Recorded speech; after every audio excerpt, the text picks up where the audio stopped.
Perfect. Thank you, Corey. We will welcome, this is the Wednesday, March 19th, 2025 meeting of the Thurston County Planning Commission. The Thurston County Planning Commission is a resident advisory committee to the Board of County Commissioners on land use planning matters such as the comprehensive plan and zoning ordinance amendments. Planning Commission actions are in the form of recommendations to the county commissioners, the final decision makers. All Planning Commission meetings are open to the public. Community members are welcome to observe all Planning Commission briefings and work sessions. Public comment is welcome during the public communications section of each meeting and during any scheduled public hearings. Let's start with introductions to my left. My name is Eric Casino. I live in the Lacey UGA and I serve in an at-large capacity. Kevin Pestinger, District 5. Barry Halverson, District 2. Scott Nelson, District 4. Daniel Baumbarger, and I live and reside in District 1. At large, but District 5. And online, we have Andy Kaiser, District 3. perfect. And I am Joel Hanson. I served District 3. And we're working on getting Commissioner Fishburne. Oh, terrific. Okay. We're also trying to troubleshoot why the video is not working. Okay. And Joe Fishburne, District 4, will be with us momentarily online. We have, thank you. Might be this phone number that's there. Yeah, that's probably it.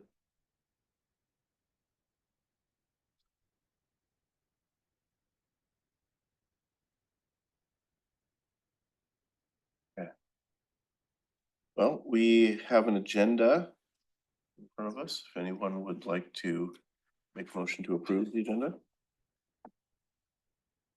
So moved. Okay. Second.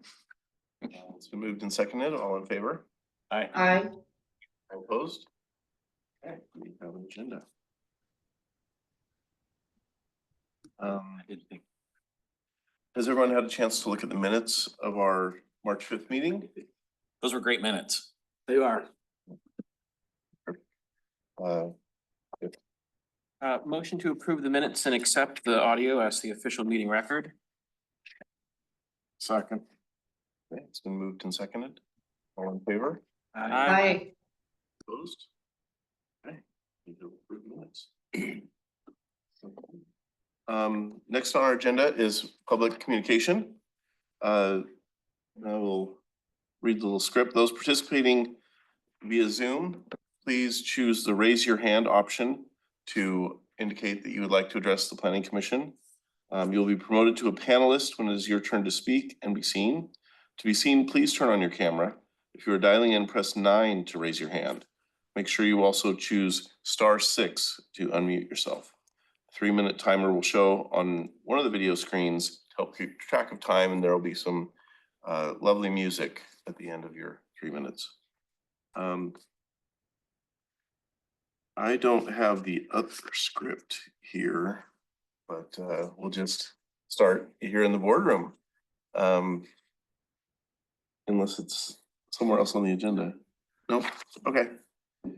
So we have several people in the boardroom that have signed up to speak. First is Lynn Fitzhugh. Oh, the room's in the picking up. ceiling. They're good. Okay. Greetings. I am the Executive Director of Restoring Earth Connection. The Thurston Climate Mitigation Plan, TCMP, is divided into 5 different areas: transportation, buildings, etc. Under each of these 5 areas are vague strategies like reduce energy in residential buildings and then reduce energy in commercial buildings. Only under the strategies do you get to the 72 actionable items. From my point of view, it is a depressingly small number of those items that are completed 5 years later, even though in its passage, the county also passed a climate emergency declaration. Where is the urgency of action? I both hear that for something to happen, it has to be in this comprehensive plan, and I hear that the TCMP does not have to be in here. Which is it? I am concerned about things like when the plan passed, trees were identified as one of the biggest strategies that locally we had agency over. There were only 2 tree strategies, protecting existing ones and planting more. county started out strong and did pass a wonderful tree protection plan. However, for a number of years, they have had a plan identify where to plant new trees and start that process. Somehow in the past year, that plan has poofed out of existence and trees are mentioned nowhere in this implementation plan. Staff has told me that all the jurisdictions decided they did not need to represent the action items, only the strategies in the plan. Due to the vagueness of the strategies, this is frankly unacceptable. I'm afraid this leads to actions before policies rather than policies leading to action. Let me give you an example. In the plan, a strategy is increasing efficiency of transportation systems. Great, who could disagree with that? A specific action item under that strategy, one of the 72, is congestion mitigation, which lists a variety of options, reevaluating speed limits, creating more roundabouts, coordinating stop lines, and street connectivity. In this comp plan, under action items, there are quite a number of new roundabout projects that the county is doing, and I'm sure was planning to do before the TCMP came out.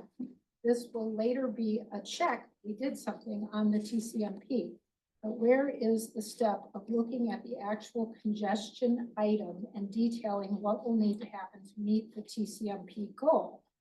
By not listing the items, I see that this will remain invisible to you, the Planning Commission, and to the public, also meaning no accountability to the plan. Now, traffic calming is by no means my favorite in the plan, but my point is I want the items of the plan to be visible and to be given a serious look at how they will be implemented. I'm further concerned that prior to the passage,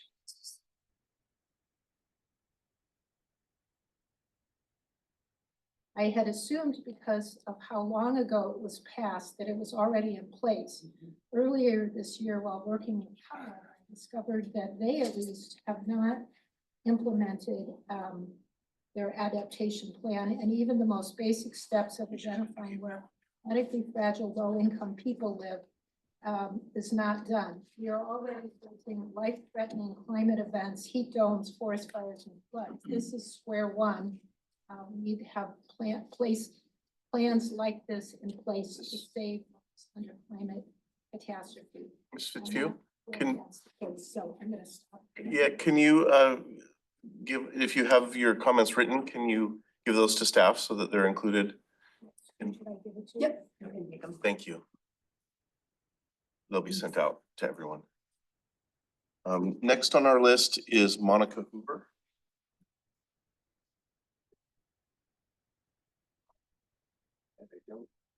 You can't figure out why the camera's not working. Well, thank you, Planning Commission, for being here tonight. And I know that you're taking time out of your lives to serve our community. And I'll just have very brief comments. The comprehensive plan is a document for guiding the direction, the policy, and work of county government. County staff has reported that we're not on track with the reductions of 45% below the 2015 levels by 2030 and 85% by 2050. I support the inclusion of all the Thurston County mitigation plan actions. Individuals can only take individual actions, and that only goes so far, but we need government to take a strong role on these issues. Thank you. Thank you, Ms. Hoover. Next on our list is Bonnie Meyer, Bernie Meyer? Pretty much. Bernie yeah. Meyer. Sorry, sir. Thank you. Thank you. Good to be here, although it's my first time at a meeting here. I live right down the street. Thank you, and wish you well. I reviewed the contents of your work. It's humongous, and, detailed, and so I appreciate all the things you're trying to do. I am not as good at those things as I used to be. I know you have a TCAT and a mitigation effort, and I have a sense of how you do them. So I just want to point out or identify two questions for your consideration. And I know you probably have lots of different angles on it. And how do these two things fit in to the county as a county in a nation and in a world? So it's fitting in your work with what's going on all around us. And I know that's part of your work, but I want to point out that for me, the two global points of view are destruction of the earth, which we're on the edge of possibility by nuclear weapons. I've been working on these issues since the sixties. The second issue is climate crisis. I've been working on this since the eighties and nineties. So the second issue of where your work fits in and from the broader point of view is when the nation is being taken over by a dictator using dictator means. How do you handle that? How do you fit that into a plan other than a posture, you know? Examples of this is breaking down with the superstructure, supporting local components of our county. We're on the edge.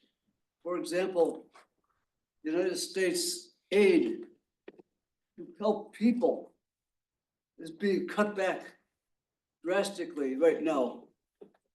And second area is Social Security discussion of how to limit.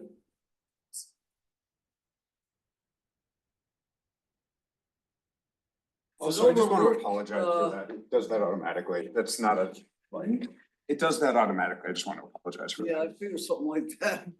We tried to take it off. Trying to compete with that. So Social Security.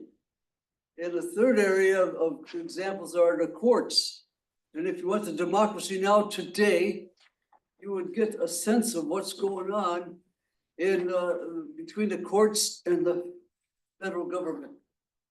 The leadership of Mr. Trump.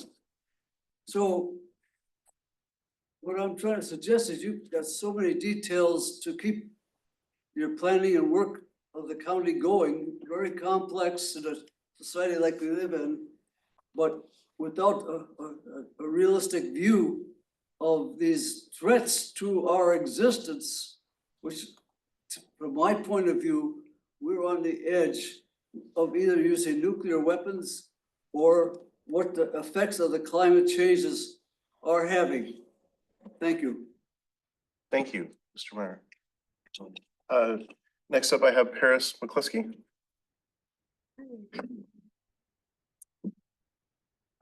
Thank you. My name is Paris McCluskey. I am the community organizer at Thurston Climate Action Team, and I come representing TCAT today. In December of 2020, Thurston County adopted the Thurston Climate Mitigation Plan, TCMP, as a quote, framework to guide future action addressing local sources of greenhouse gas emissions that contribute to global climate change, end quote. Because all 72 actions of the Thurston Climate Mitigation Plan community-wide assessed actions list have been adopted by Thurston County, these actions should be reflected in the Thurston County Comprehensive Plan Update Implementation Appendix Climate Policy Actions, as well as the all aspects or all elements of the Comprehensive Plan Update. The current draft includes only 10 TCMP actions that are clearly represented in Thurston County's Implementation Appendix Climate Policy Actions. There are 40 TCMP actions that are compatible with those listed in the Climate Policy Actions, but are not included. There are another 17 TCMP actions for which there is no category within the Climate Policy Actions under which these missing TCMP actions could ever be included. or could even be included. There are 4 TCMP actions that do not apply to rural areas, so we do not expect to see these in the final draft of the county's comp plan update. In summary, the vast majority, 57 of the actions that Thurston County agreed to carry out with the adoption of the TCMP are missing from the Thurston Comprehensive Plan Update Implementation Appendix actions. Because Thurston County adopted the TCMP in late 2020, we expect to see these missing TCMP actions incorporated into any and all long-range climate plans, like the climate element of the comprehensive plan update and the implementation appendix climate policy actions of that plan. The fact that so few of the TCMP actions are included in the implementation appendix climate policy actions leads me to believe that the TCMP is not being used by Thurston County as a framework, quote, framework to guide future action addressing local sources of greenhouse gas emissions that contribute to global climate change, end quote. If this is the case and the TCMP is not being used as a framework to guide GHG reductions in Thurston County, then the county is reneging on the responsibilities to which they committed with the adoption of the TCMP and its implementation. Thank you. Thank you, Mr. McCluskey. Next on the list, I have Ron Smith.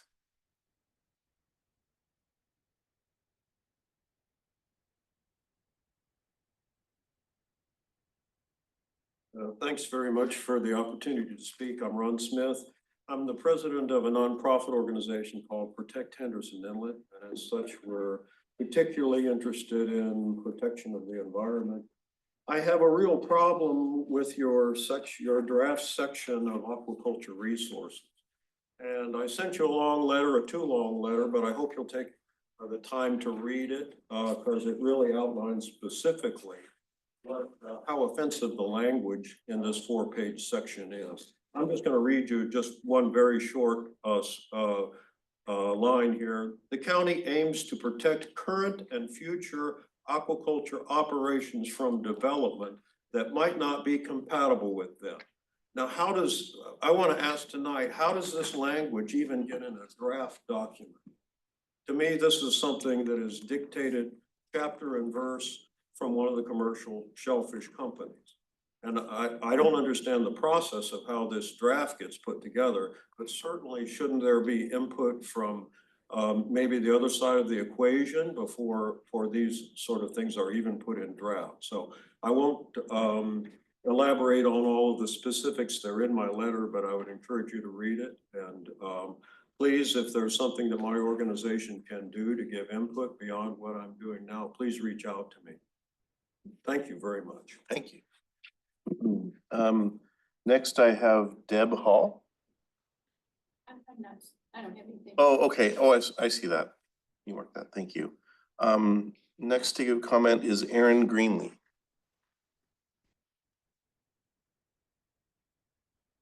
Hi, I'm Erin Greenlee. I live in Olympia.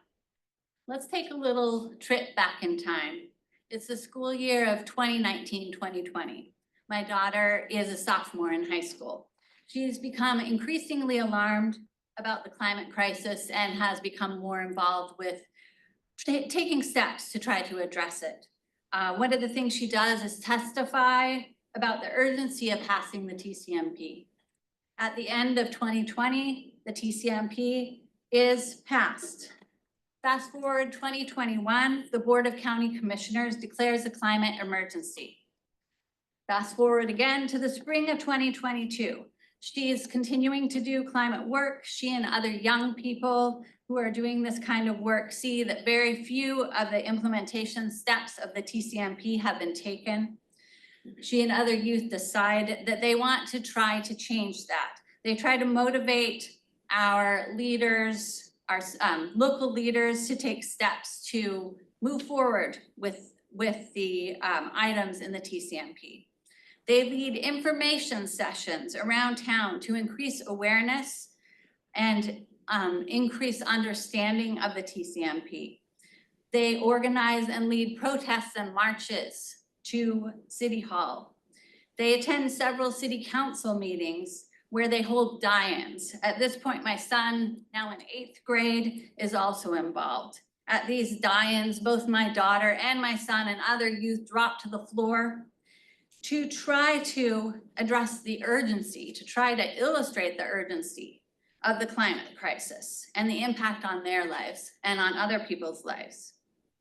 Now here we are, 2.5 to 3 years later, we're all older, and very few steps have been made to implement the TCMP. And we're this many more years into the climate crisis. So it was with deep dismay that I found out that the comprehensive plan includes very little of the TCMP steps. The slashing of federal environmental programs and the staggering rollbacks of federal environmental protections are shocking and terrifying. Taking the steps we can locally is all the more urgent. So I ask for my children, for your children, for the children of our community and our world, that you include all of the steps from our TCMP in the comprehensive plan into implementation section. Thank you. Thank you very much. Next to give comment is Paula Allison.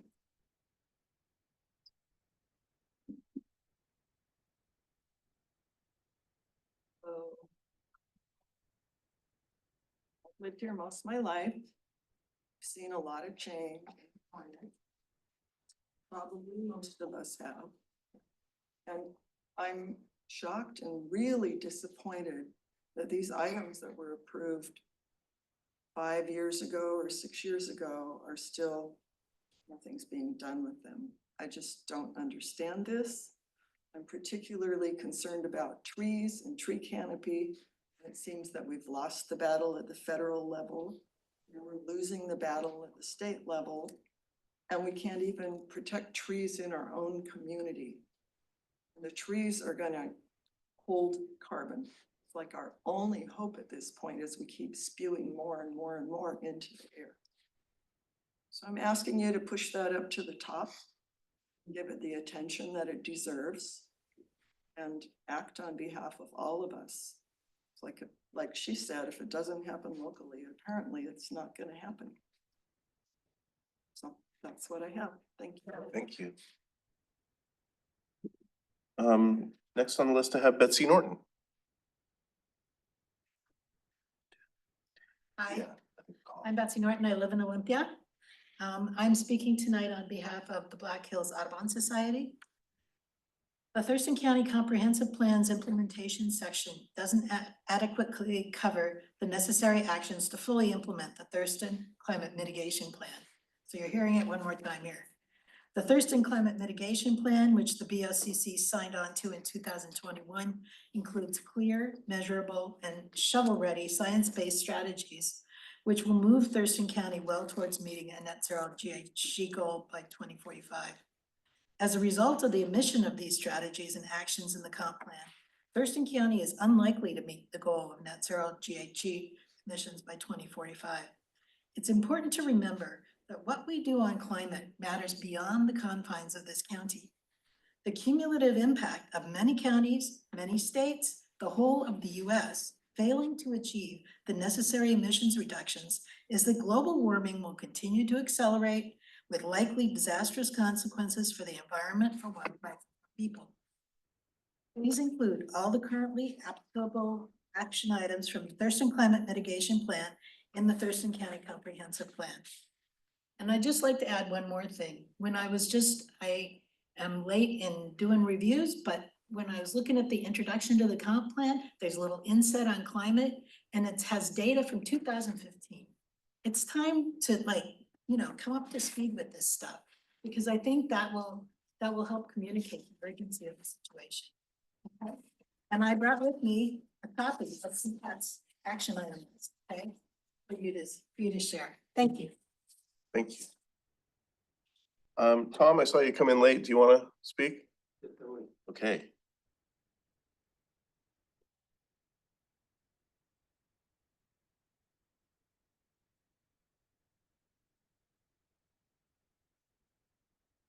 So, Since I don't have it on the list, can you state your name for the record, please? sure. Thank you. My name is Tom Crawford. I'm board president of the Thurston Climate Action Team. My staff Congressman McCluskey did a great job of presenting some of our concerns to you. We also participate in a coalition called the Local Good Governance Coalition. And so that coalition has many of the same concerns. A thought that I'd like to add to what's been shared already is that climate and the climate crisis is reminding us that the climate is fundamental to everything that we do.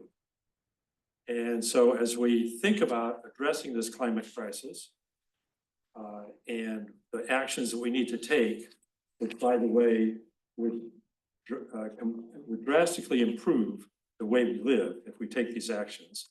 So it's not just a matter of avoiding catastrophe, which it is, but it's also a matter of significantly improving our way of life here in Thurston County and around the world. These things are connected to where we live, where we work, how we get from one place to another, transportation, the food we eat, the water we drink, the air we breathe. There is almost no component of our lives that is not connected in some significant way to climate change. And so that being the case, in addition to strongly recommending that you make sure that all of the action items from the climate mitigation plan are specifically included and incorporated into the comprehensive plan, so they're front and center to our staff and our policymakers. But I would also propose that because climate is so central, and because we have seen for many years that this is the issue of this generation, if we don't solve this issue, we're in pretty tough shape as a community and as a planet, right? The issue. So I would like to suggest that the climate chapter be not chapter 12, but chapter 1. That everything else be considered in the light of the things that we need to do to address this climate, to address this crisis and improve our lives. Thank you very much. Thank you, Tom. Is there anyone else in the boardroom that would like to speak? Yes, please, step to the podium and state your name for the record.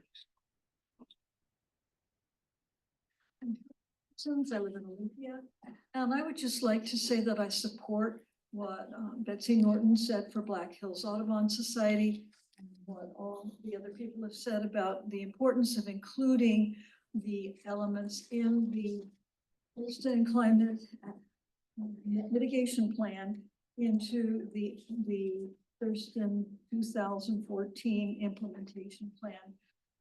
And I would like to say that the way I look at this is your moment, because if you wait until the draft plan is formalized, it'll be a lot harder to get these things moved into the plan. And I hope that you will take action and direct staff to include these items. Thank you. Thank you. And I see we have hands online, very exciting. I can't read the names from here. Oh, I recognize that name. We can start. Where do you want to start, Corey? List them in order of who raised their hand. Okay. First we have a phone number, I guess. Is that right? It doesn't look. Oh, that's not a hand up. Okay. Cheryl. Okay, Cheryl, you'll be moved to a panelist and be allowed to address the planning commission here in just a moment.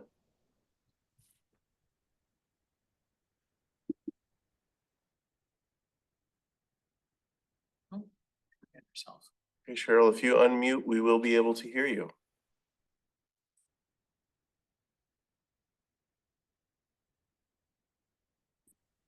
Can you hear me?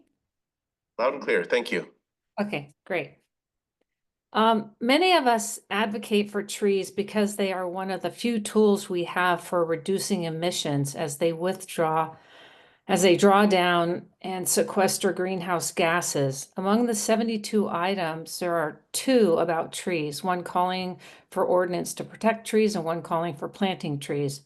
The reason our county has the strongest countywide tree ordinance in the state is because this is the one item in the plan that they have tackled. However, they had a plan to work on tree planting, and somehow that got completely lost over the last year.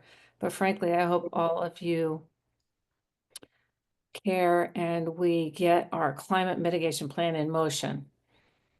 You can, I want the 62 county relevant items from the TCMP included in the implementation chapter of the county comprehensive plan.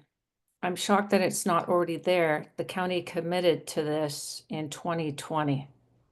Not nearly enough is being done on this plan. We want more focused effort on these items. We know there's not enough staff, time, or money, but you did pass this climate emergency and things are only getting worse, not better.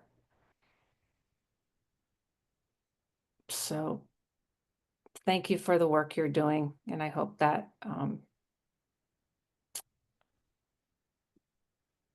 the tree ordinances are effective. Thank you.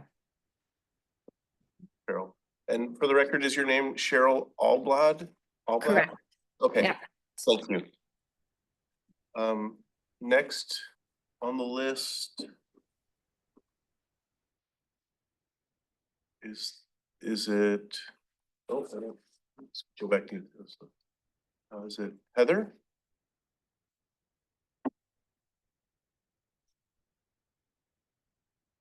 Heather, Corey's moving you to a panelist now so that you can address the planning commission. If you unmute yourself and then please start by stating your name for the record.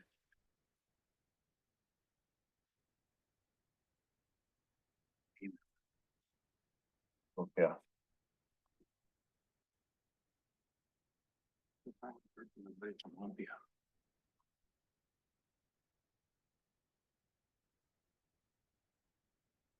There we go. Okay.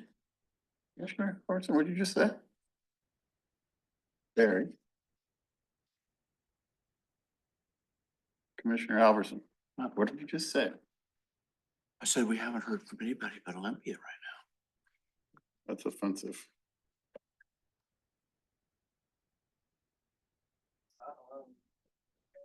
There we go. Oh, we can see you, Heather. Hi, I'm sorry, I had some trouble. Oh, that's okay. Here you go. Can you please say your name? I know some of these people live where I live. Heather Pence, I live in Olympia. And the Thurston Climate Mitigation Plan passed in 2020 had 62 items that the county should include in the 20-year comprehensive plan. I want these items included in the implementation chapter of the county's comprehensive plan. It is very important to me that the county act on mitigating climate change so that the planet as we know it will still exist for those who come after us. These 62 items are important in doing that. Thank you. Thank you very much. I think the next on the list was Loretta Sepinen. And so Corey will work to get Loretta as a panelist. She doesn't need any instructions. She knows what to do.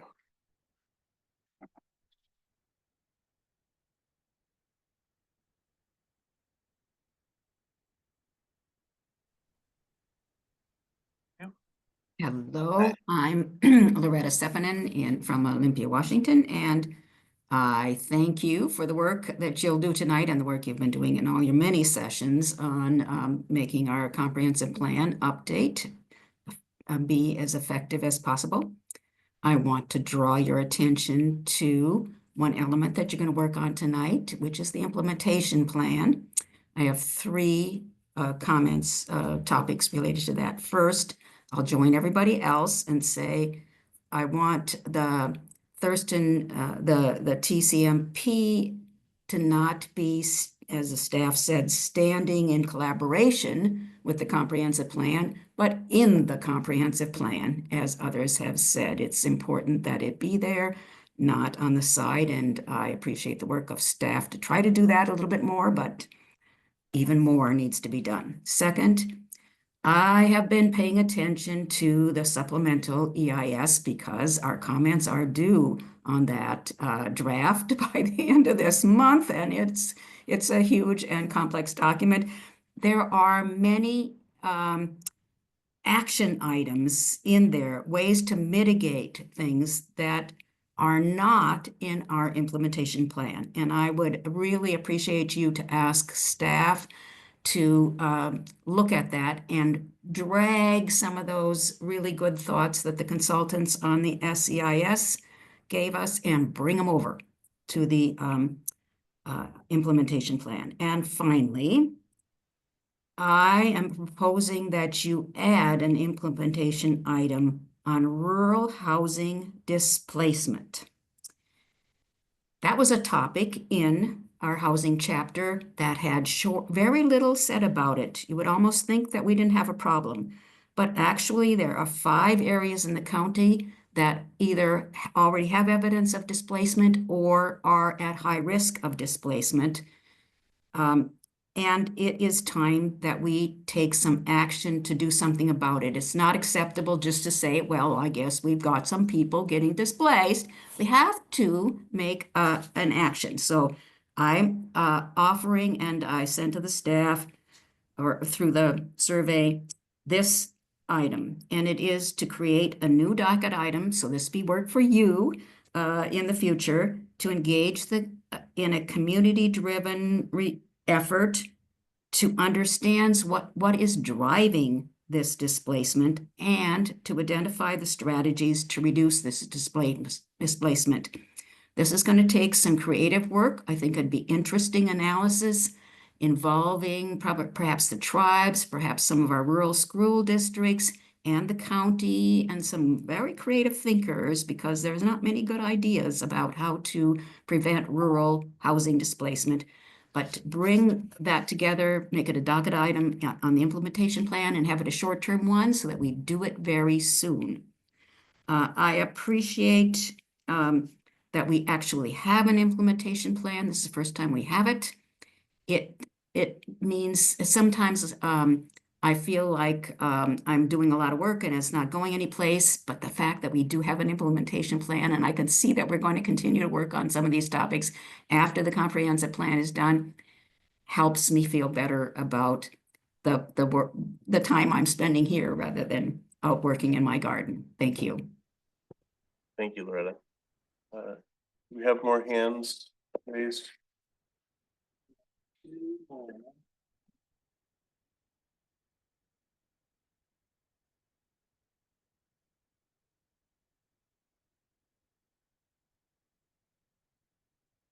Looks like next up is Sue.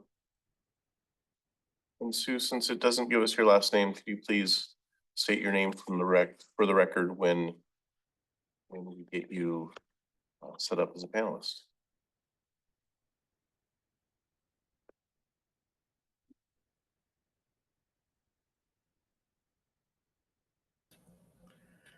Can you hear me? Loud and clear.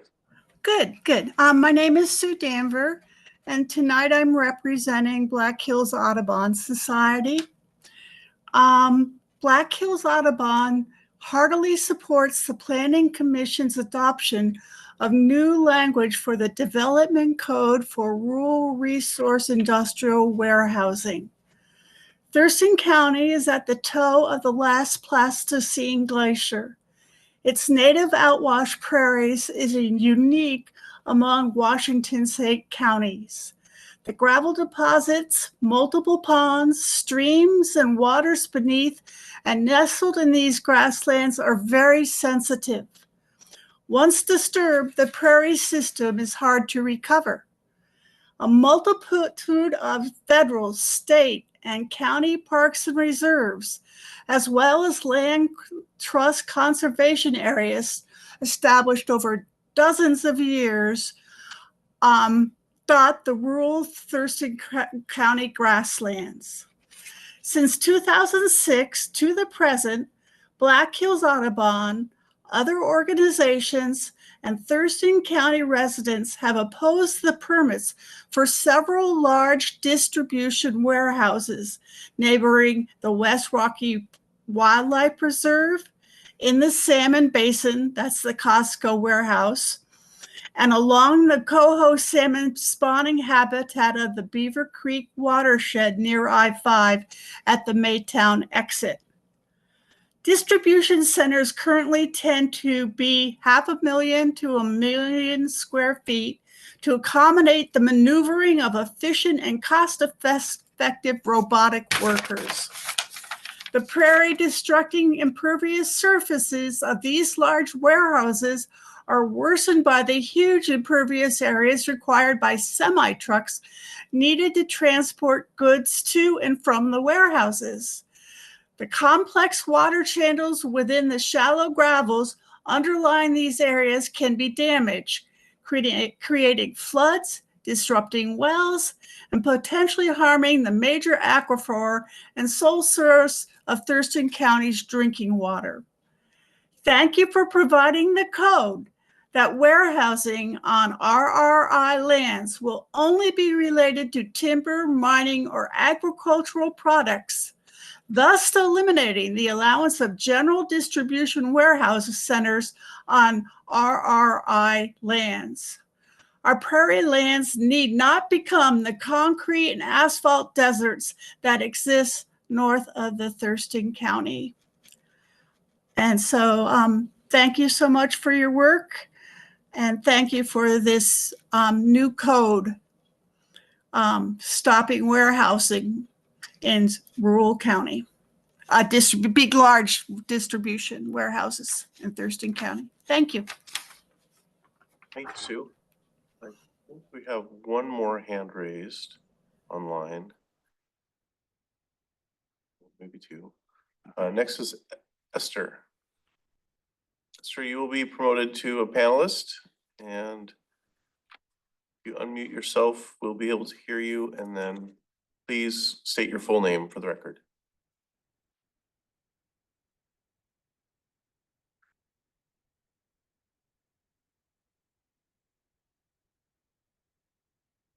You're muted right now, Esther. We aren't hearing you if you're speaking.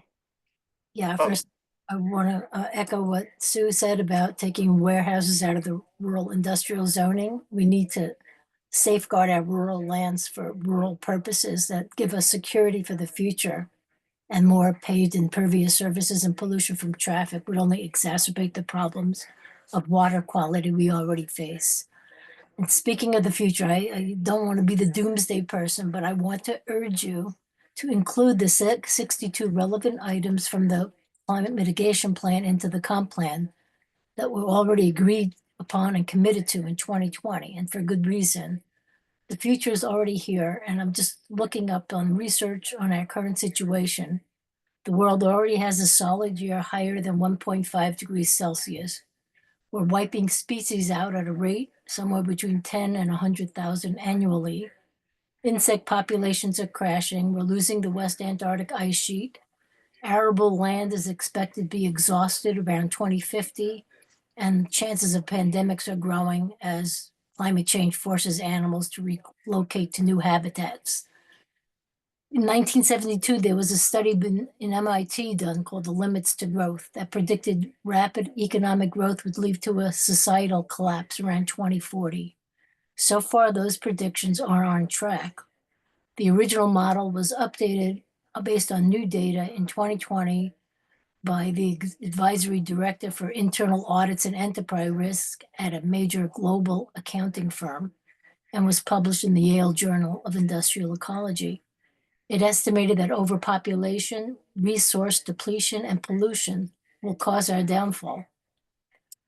Australia's top climate scientists and climate scientists in Europe agree that we already passed 9 of the 15 known tipping points. Droughts are expected in major food-producing areas.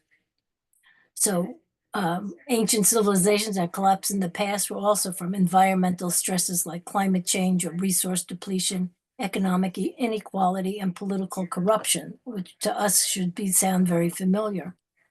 The models show that pursuing continuous growth is not possible even with new technological development. And when growth stops, society declines, food production and standards of living go down. The best available data suggests what we decide over the next 10 years will determine the long-term fate of human civilization. And the Pacific Northwest is considered one of the best places to be when things go down because of our water and livable climate. The solution are, people argue, the scientists argue for growth where the focus is on other goals and priorities. Goals like investments in public services, implementing clean technologies that already exist. It's not too late to clean up our act. The primary thing we have to understand is that we're dealing with no technological solution problem. Technology is not going to save us. We have to change our behavior. 15 years ago was just 2010. That wasn't long ago. So we're looking 15 years out to 2040. It's not very far, and we can see where we're headed. So please act and put these very reasonable and doable actions into the comp plan. No more business as usual. It's time to adapt now. Please urge staff to include these items. Thank you. Thank you, Esther. Looks like we still have hands raised.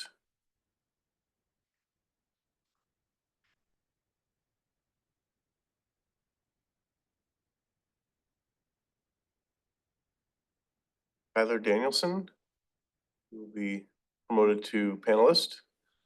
Yeah, good eyes. I was reading those Pokemon cards with my son.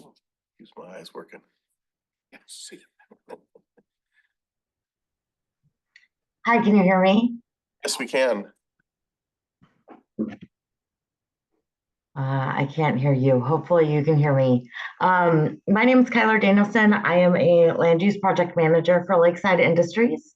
Lakeside operates an asphalt plant in the Nisqually sub area, so not in Olympia. My internet connection isn't very stable, so hopefully my comment will be short and sweet. And I commented previously on the rural resource industrial zone, and that's what I'm commenting on today.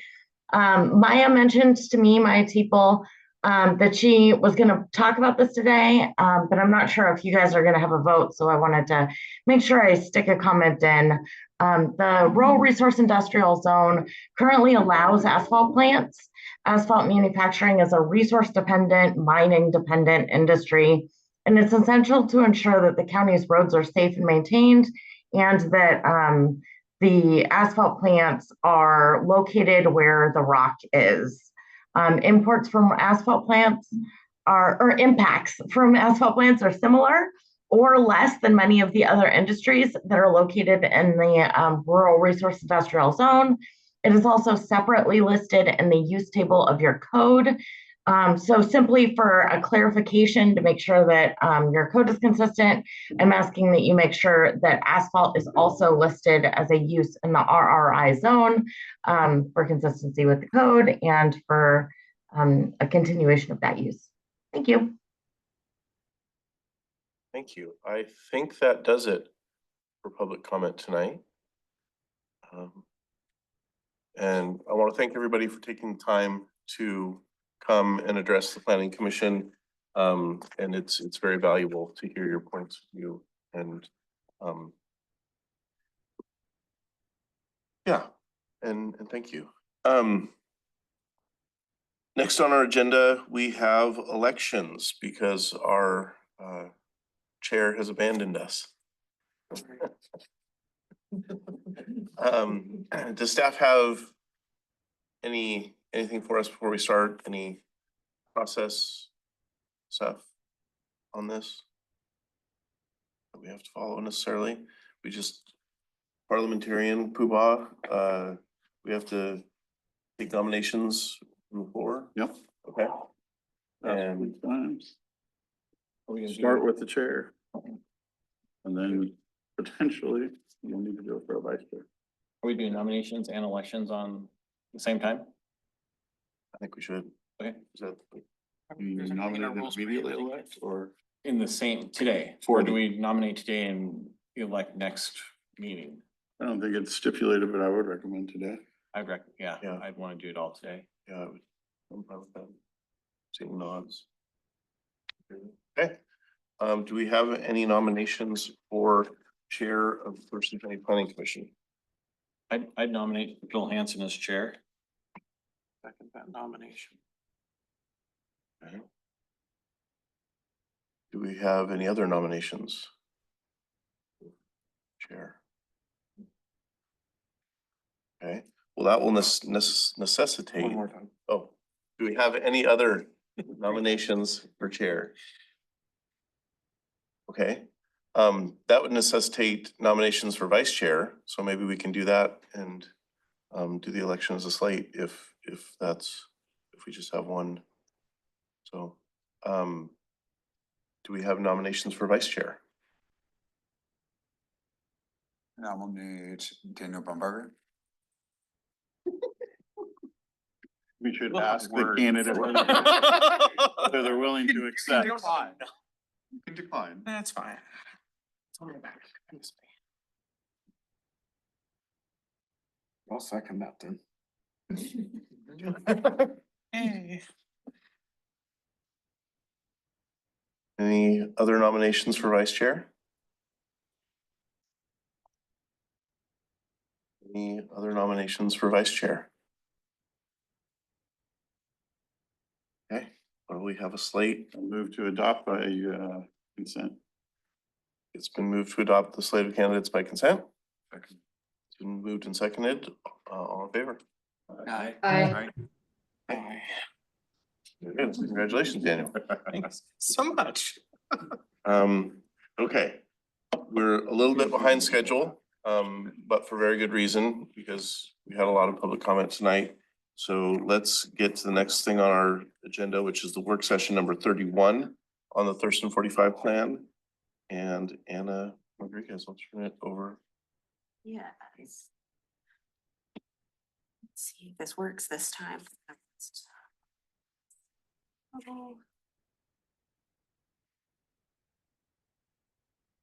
Looks fine to me. Hello, everyone. Anna Rodriguez, Associate Planner. We've got Amelia here as well as the chapter lead for what we're discussing tonight, and then Maya is also here online. So, and Derek is here too. He's also here. About me. And I'm just Ashley, I know kidding. we're trying to kind of phase you out so that they get used to letting you not have to come on Wednesday evenings anymore. That sounded bad. We don't want to phase you out, but you all understand what I'm saying. So again, today, it's gonna be just like the previous conversations we've had about comp plan chapters. We're really just gonna leave it to you all and sponge all of the things that you've regurgitated at us so that we can get them implemented for the public hearing draft.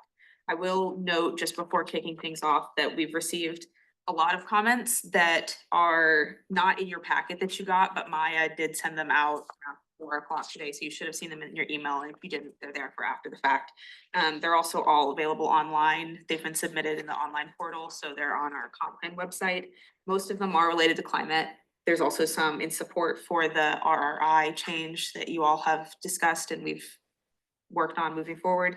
And then also a lot of requests for changes to the aquaculture section in chapter 3. Like I said, you were sent those this afternoon, but just wanted to note on the record, they're not in your packet for you right now. Yes, Commissioner Bisson. Sorry to stop you before we start, but I would like this to be the first action of this section. We've had a humongous amount of public comment about the Thurston Climate Mitigation Plan. I think there's fairly strong consensus even within our commission that we're in support of that. I would like to start this section out with making a motion to implement those if that's acceptable. Specifically implement the ones that are applicable to the county?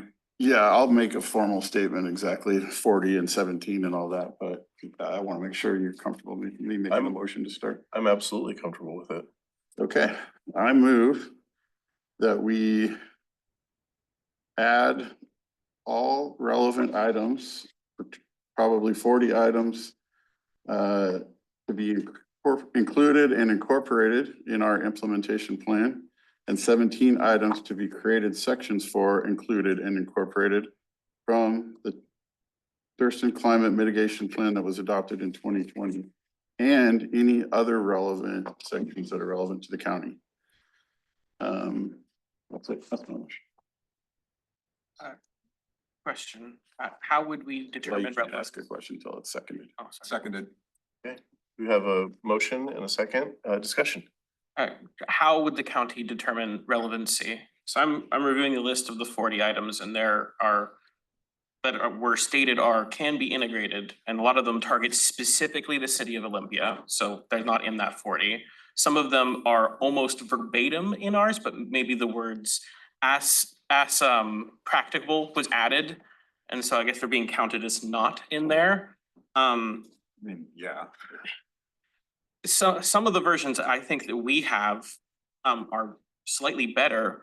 For instance, the way this is written, it has basically the county buying a whole new fleet of EVs as an environmentally friendly task, except there is a big carbon cost for buying a new vehicle. And ours says, as the ones that we have reach their end of life, that they get implemented. I would personally rather see the county staff take the list of the 40 items that they provided us, give us their current language and how we could amend them and then accept them.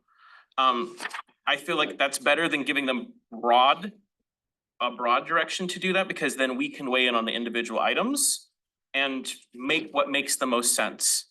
Because I think right now we've had this I consider that a friendly amendment. Yeah, because I feel like a lot of this has been discussed broadly about the 40 items, but how many of us have detail read all 40 items versus our policy? I don't think that's happened. And I would much rather this body be in the driver's seat and picking our preference there. Because there are a couple things that at least I've read in this so far that I think our language is better or more practical or more actionable. And I think there's a couple examples where these items just aren't relevant. And I'd rather us make the relevant decision than staff make the relevant decision, as much as I love you, but yeah. That's my amendment or my suggestion. Good by me. Considered friendly? Okay. Further discussion? I would just ask if staff could maybe, and I know that a lot of the staff was not here in 2019 and 2020 when the Thurston Climate Mitigation Plan was agreed upon. But at that time during those discussions, was there a discussion about how these would be specifically adopted into the comp plan or into other policies and documents within the county? Or like when I kind of peruse GMA that tells you how comp plan's supposed to go, and then comp plan adopting another plan that's kind of outside of solely county jurisdiction, gets me a little bit confused. So I guess the first question would be, what were the commitments made to the climate action committees or the TCAT? And then how many of these are actually appropriate to adopt in the comp plan instead of somewhere else in the county? None of us were here, so I don't Yeah. necessarily want to speak on what commitments the county made. What I do know in terms of like what the county has done is they programatized Thurston Climate Mitigation Plan by hiring a climate program manager, by looking at operational changes, things that you don't need to go through and update new policies for or codes for, but from, how do we just approach how we manage our current buildings? How do we operate as a county? And so those have been the things that, Rebecca Harvey, our climate mitigation program manager, has been focused on. So this would really be, the first wave of updates to our policy documents. In the intervening years, you have the Thurston Climate Mitigation Plan. You now have lots of state guidance on what it looks like to integrate climate goals and policies into, a comprehensive plan. And so I think our attempt was balancing, like we had already done a lot of work as a region. So how do we honor that work? Acknowledge it, and then also layer on or speak to all of the new requirements that we have. And in some cases went beyond the work that was able to be completed in the Thurston Climate Mitigation Plan. Like resilience wasn't really addressed. The adaptation plan touched on it, but all the resilience stuff is brand new. When you think about what the county's role is in managing all of our natural resources, resilience is really important. So anyway, I am probably people in the audience that could speak more to the commitment piece, but that's just what the county's been doing. I think that some of that was addressed in the recent letter from Amelia and, or maybe it was Anna and Maya that was in our packet for this week, talking specifically about that on page 1, but I know that like sometimes in the comp plan, we do adopt other plans by reference or in whole. Would it be or could it be appropriate to adopt something like the Thurston Climate Mitigation Plan in such a fashion?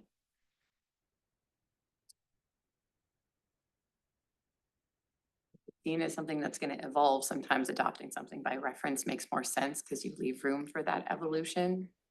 If it is, in my understanding, I'm sort of looking at the folks, you know, who have been working.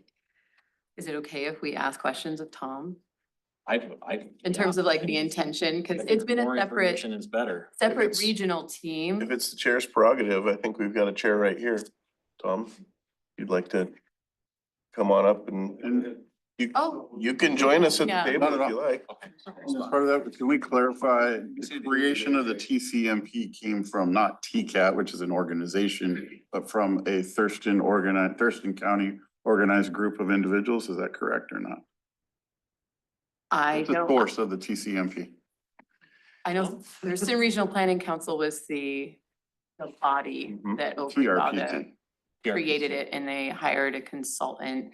The county did not have as much involvement because we didn't have the staff, so I know that, you know, there was no member of, let's say, the CPED that regularly attended.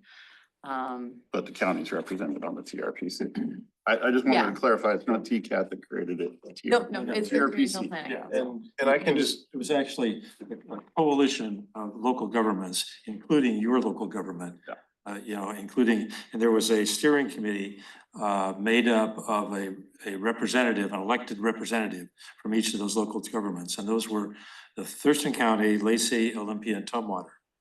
And so there was an elected representative from each of those jurisdictions on the steering committee that guided this process of developing the Thurston Climate Mitigation Plan. And that was before any staff, you know, was available and had been hired to do this kind of work. I would also like to offer that I believe Thurston County, when the county commissioners adopted or accepted the climate mitigation plan, along with that went a couple of related resolutions, one declaring a climate emergency and another declaring an intent to use a climate lens whenever decision, you know, in implementing decisions and moving forward. And so I think that would indicate that, you know, that would indicate a certain level of commitment to incorporating these actions in a document such as the comprehensive plan. So I think that all kind of folds together and makes sense, at least in my mind. Did that take the form of resolution? Yes, I believe it was either a separate resolution or incorporated into the adopting resolution for the climate mitigation plan. I think that, and I saw you corrected the language, it wasn't adopted per se as a separate policy document, it was, I think that the resolution to Yeah, accept the it. language used by all the jurisdictions technically was accepted. They accepted the report and accepted the findings. So yeah, that's true. Do we have other questions? And while we have someone who was there able to answer them. Well, yeah, I guess when you guys went through this and everything, were you under the impression that the comp plan would reflect the TCMP directly, or just, you know, picking up action items here and there and putting them however staff saw fit? What impression did you have of it when you guys adopted it? Well, I can't say that we talked specifically about the comp plan. A few years prior to that, there was a similar effort, you know, that we tried, some of us tried to get some language, climate friendly language into the comp plan. But I think it was very consistent with our thinking at the time that it would be included in the comp plan. It's my impression too that this is the first time we're having climate in the comp plan, right? Yeah. And we had climate policies, Yeah, but now they're not a all specific consolidated. chapter. And a lot of the climate resilience stuff is brand new. I do have a question about the evolution of the Thurston Climate Mitigation Plan, since I know that this regional collaborative that's still continuing in an advisory group. Are there plans to update it in that regional setting? Yes. Because that feeds into whether sometimes it's better to reference something if it's gonna continue evolving, because we update these policies so infrequently and it's such an intense process that adopting by reference allows for that evolution and for new actions to be added or for existing actions to be refined. Whereas if they get memorialized verbatim, you might lose some of that flexibility, if that makes sense. I think you have to balance that with, I'm sorry. Go for it. You have to, I think you need to balance that with the impact of having it in the actual document, right? So that people don't have to go reference this document and that document. I think it does have an impact if you actually incorporate those things into the comprehensive plan. And you also have an opportunity to use language that makes sense for your county and provide for, specific policy development that you'd like to see happen, specific kinds of ordinances, and so incorporating that level of detail. And I think the invitation to do that is the fact that thankfully this year, you're including an implementation section in the comprehensive plan. And so I think it makes a lot of, you wouldn't want to have to go back and forth. I don't see how you reference something and then have an implementation plan in your comprehensive plan that would reference something that was separately, developed. I think, and so following on, the other thing I would offer is that, of course, you'll have another update to the comprehensive plan.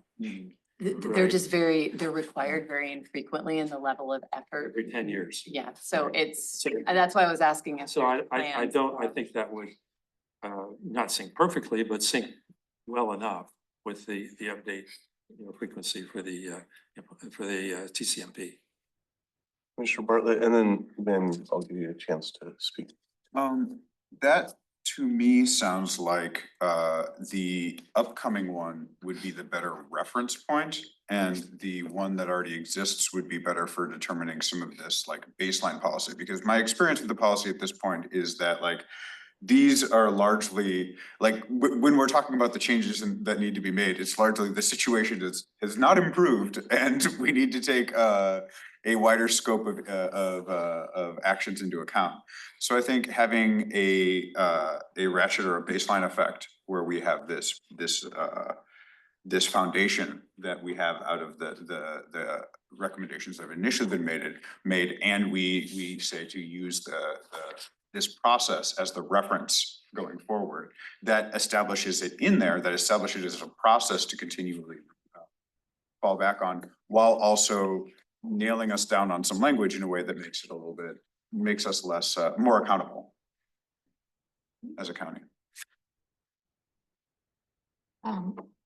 I asked the chair to be able to speak because I also worked for TCAT at the time that this passed. And I was present when the county passed it. In the process of each of the jurisdictions passing it, Lacey passed it last, and the reason they passed it last was because they were working on their master plan, and they said to us at the time, we need to incorporate this plan into our master plan so that it will be taken action on. So that was very much what was being communicated to us at the time. In the ether of the bodies that were involved in the passage of this, which I might mention that Commissioner Menser served on the body that helped create this. So, now, fast forward to now, the state is telling you, we want for the first time ever in the comprehensive plan for you to put things in that will help you meet your climate goals, to meet the statewide climate goals. This plan that you passed was your effort to say we will meet climate goals. So it doesn't make sense to me how you would keep it then separate from your comprehensive plan. If your comprehensive plan is intended to be guidance about what you're doing over the next 10 years, as Tom was saying, how do you cross-reference something?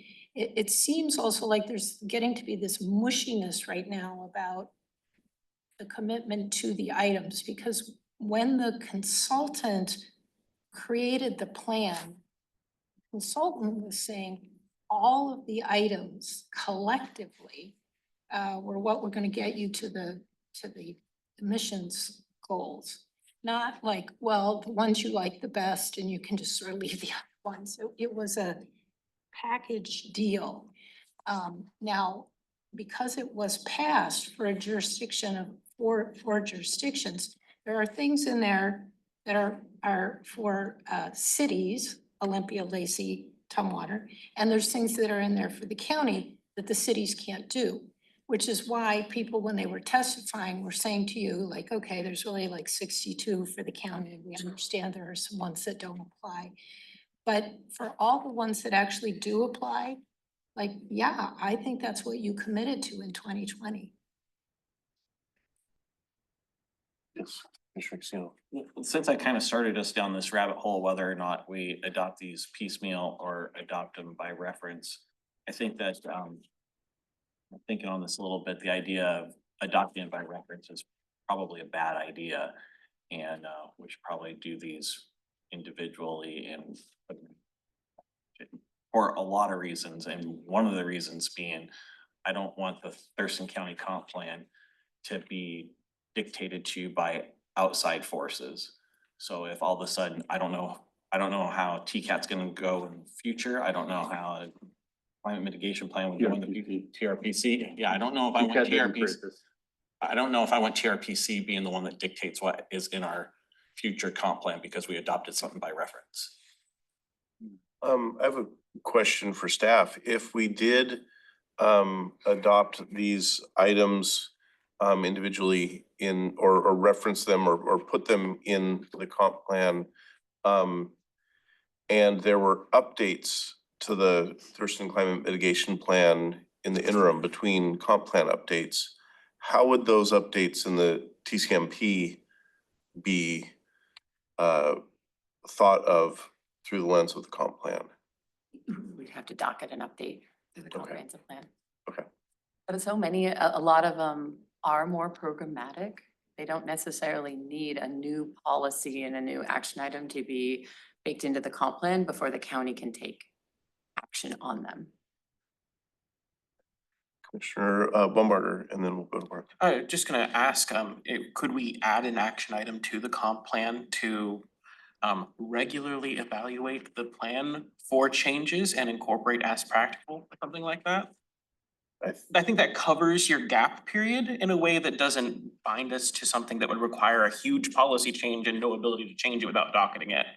Or, oh, sorry. Yeah, go ahead. Can you hold that thought? Because I Yes. think we do have a motion on the floor and but I think that would be one that we could take immediately after. Commissioner Bartlett. Yeah, I guess my question was more about the timeframe on this. Like if we vote yes on this, what does that do about our timeline for approval and then what gets posted to the public? Because I'm concerned about like, this is a conversation we're gonna be having with the public about this. If today was any indication, like most of the conversation that we end up having when we have our public comment is going to be around accountability for this. And so if we're taking a major accountability step now, but we're not seeing the results of this meeting, I don't necessarily feel too comfortable voting on something sight unseen. But I also understand the lack of a desire for everyone to have special sessions. So You all could request that this be something in the public hearing draft and we would institute it. Okay. Real quick, I will say, we do want to get through everything today and we would have to have a special meeting, but just so you all know the timeline for us prepping this document for the public hearing, staff will wrap everything up by the end of this month because there has to be sufficient noticing time. So we're gonna notice early, I think the 2nd of April, don't hold me to that date, first week in April, which means that any and all changes that you all say, staff, I want that in the public hearing draft, we will have to turn it around and do. Just so you all are aware of the timeline on things, not trying to tell you that this is not something to move forward on. I think that's a really good point, and I would recommend or ask if we could simply have the public hearing draft state that the planning commission is in support of the climate mitigation plan and that staff is reviewing which things will be most relevant to the county to add for inclusion. We can state that in there, and, because otherwise we're gonna hear 1,000 public comments saying, why the hell isn't this in here? Yeah. So that sounds like a good motion to have after the motion that's on the floor. Yeah. Yeah. So do you want to And then- restate the motion on the floor? Yeah, and I also want to speak to it briefly. Okay. I move to ask staff to review and recommend which of the 40 items in the Thurston Climate Mitigation Plan are relevant for inclusion and incorporation, and which of the 17 items of the TCMP are relevant for creating new sections, incorporating and including, and any other relevant items for inclusion. And the friendly amendment. Incorporated. Incorporated. Yeah, the thing was, the original one was to just have them Adopt. fix it, and this has them prep it so that we can weigh in. Perfect. So in speaking of the motion. Yes. As the maker of the motion, we all care about the environment, every one of us. We've heard from the public how overwhelmingly it's a topic of care and concern, but it's especially touching when the youth in our community have spoken so loudly on this topic, gone to such great energy, and communicated so vocally about how deeply they care about this. I have no kids of my own, but many nieces and nephews that live here. I care deeply about the planet's future for them, and urge us to make every effort we can to be as aggressive in addressing the climate emergency that we're currently facing. All those in favor of the motion on the floor? Aye. All those opposed? Okay, we don't need a roll call. Census. Thank you. And Commissioner Bumberger, did you? wish to Yeah, make I'm a trying motion? to wordsmith this a little bit, so I'd like to motion to adopt an action item. Sorry, thank you to our guests. Yes, thank you very much. I appreciate your willingness to participate. Motion to adopt an action item to the comp plan within the climate chapter to regularly evaluate, what is the name of that document again? Thurston Climate Mitigation Plan. The Thurston Climate Mitigation Plan, sorry, there's a lot of alphabet soup going around and I keep for updates for potential incorporation as practical. Second. It's been moved and seconded. Is there any discussion? We'll take a vote. All those in favor? Aye. And all those opposed? Terrific. Did you capture those on that side of the table? They're in the audio recording. Okay, perfect. I'm not a fast enough writer. Yeah. Final one, Chair. Yes, Commissioner Piscinger. I move to ask staff to add to the draft comprehensive plan for public hearing, the language reflecting the support for implementing action items from the TCMP, and that staff is reviewing and making recommendations. Second. Any discussion? Okay, all those in favor? Aye. And those opposed? Okay. It's not a hard deadline for the end of the month. I would like to just very quickly, because it came up in public comment today about changing the order of the chapters.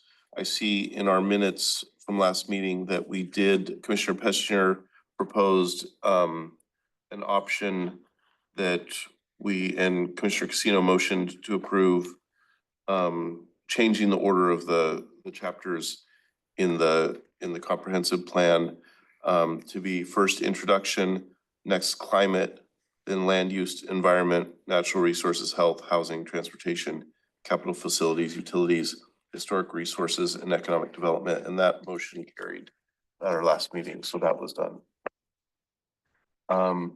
Back to you, Anna, and I have to use the restroom. So like I said, Right, see.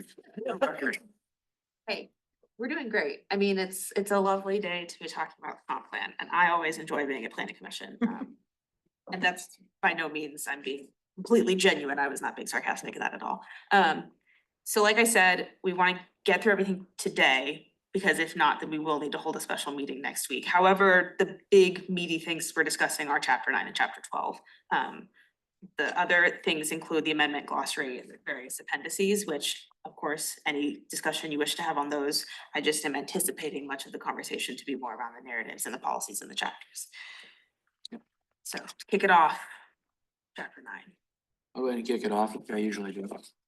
Chapter 9, page 9-22, objective B. I'm making a motion to add EROS-3.D.4, promote and support community initiatives to create lake management districts and special utility districts in accordance with RCW 3661 and 89. I don't know what the SUD one is. RCW 8984, I believe, but you guys can look that up. That's under objective lake management, and that isn't even in there as a policy. So I want to make sure that we add that.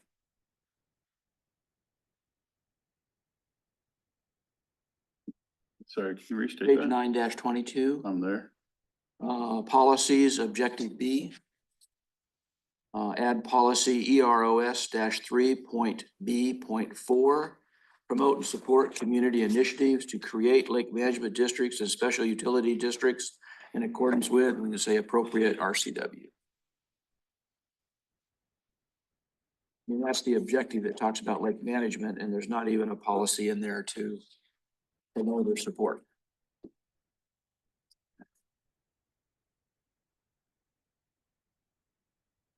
Do that in there too. I think that makes sense. Did we do a thumbs up, not necessarily a full motion? Temperature check or, It hasn't been seconded. It was presented as a motion, but never mind. It was a motion. I haven't. So sorry. Yeah. Okay, second. It's been moved and seconded. Is there any further discussion? Okay, let's take a vote. All those in favor? Aye. Aye. Aye. Those opposed? Yeah, the ayes have it. Next. My other things I'll be giving you after the meeting because they're just changes. Yeah. Thanks, Mary. Yeah.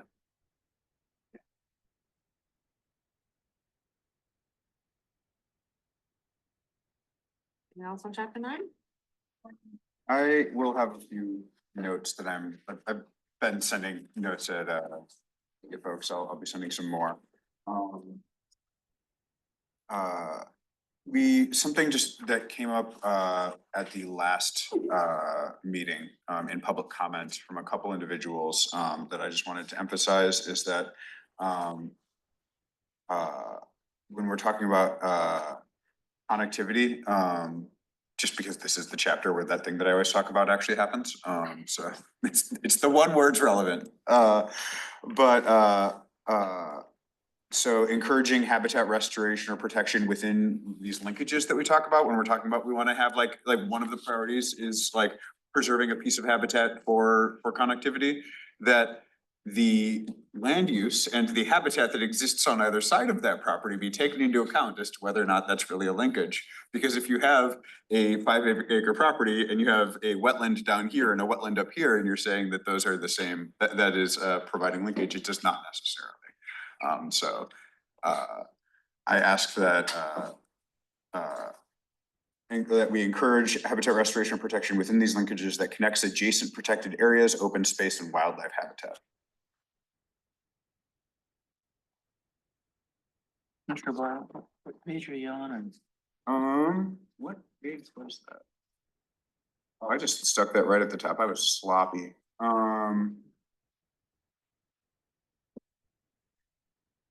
It actually might be in the implementation plan. Yeah, I think it is. Yeah, that's why.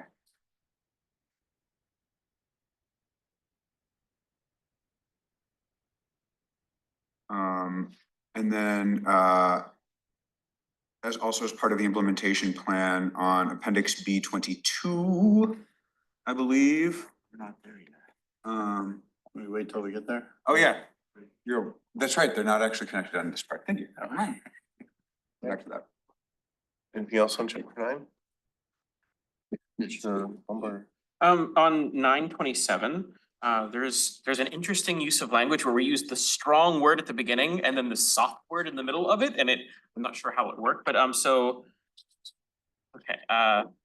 EROS 6.A.16 says, require that sewage plant owners explore opportunities for the beneficial use of treated wastewater before any new point discharges are authorized. I don't know how we require them to explore. I feel like either the first word there needs to not be required, which I don't think we should be softening it, but there should be something actionable if it's requiring it. It should be like, produce a report demonstrating that they have explored, you know what I mean? Cause they say, yeah, we looked at it, didn't work, and then theoretically, we required them, like, squishy, don't like it. Agreed. Agree? Yeah, thumbs up. Commissioner Pestinger, is that? That was I didn't have a whole lot in this. Mr. Pestinger. Page 9-8 about healthy forests and tree canopy. I have questions about this section, but also we heard a number of public comments about plans that were discussed and adopted, and then one of the phrases was poof, it disappeared. This had to do with tree protecting and tree planting. Is there any staff that they can share about? There's clearly something in here about tree canopy. But is there any more staff can share about that particular element? I can take that one. We applied for a grant to do a tree canopy study. We do have maps and data complete. However, the narrative which was being drafted and coordinated by Dana Bowers was put on hold because she moved on to the city of Tumwater. We have a new planner, the one you met, Claire, who will be picking that up, but she does have some other higher priority items. So if so anyone wants to talk about data, we have data and spreadsheets. And we have tried to integrate what we were able to find into the comprehensive plan. But we are still waiting on that narrative. Cool, and as a remaining question on that, you have talked a little bit about the excitement about getting data on tree canopy. Looking at this saying 60.2% coverage of tree canopy, that sounds shockingly high. Can you tell us what that means? An acre, is it like each one is a single acre is looked at, and if it has a single tree on it, then we've got tree canopy for an acre?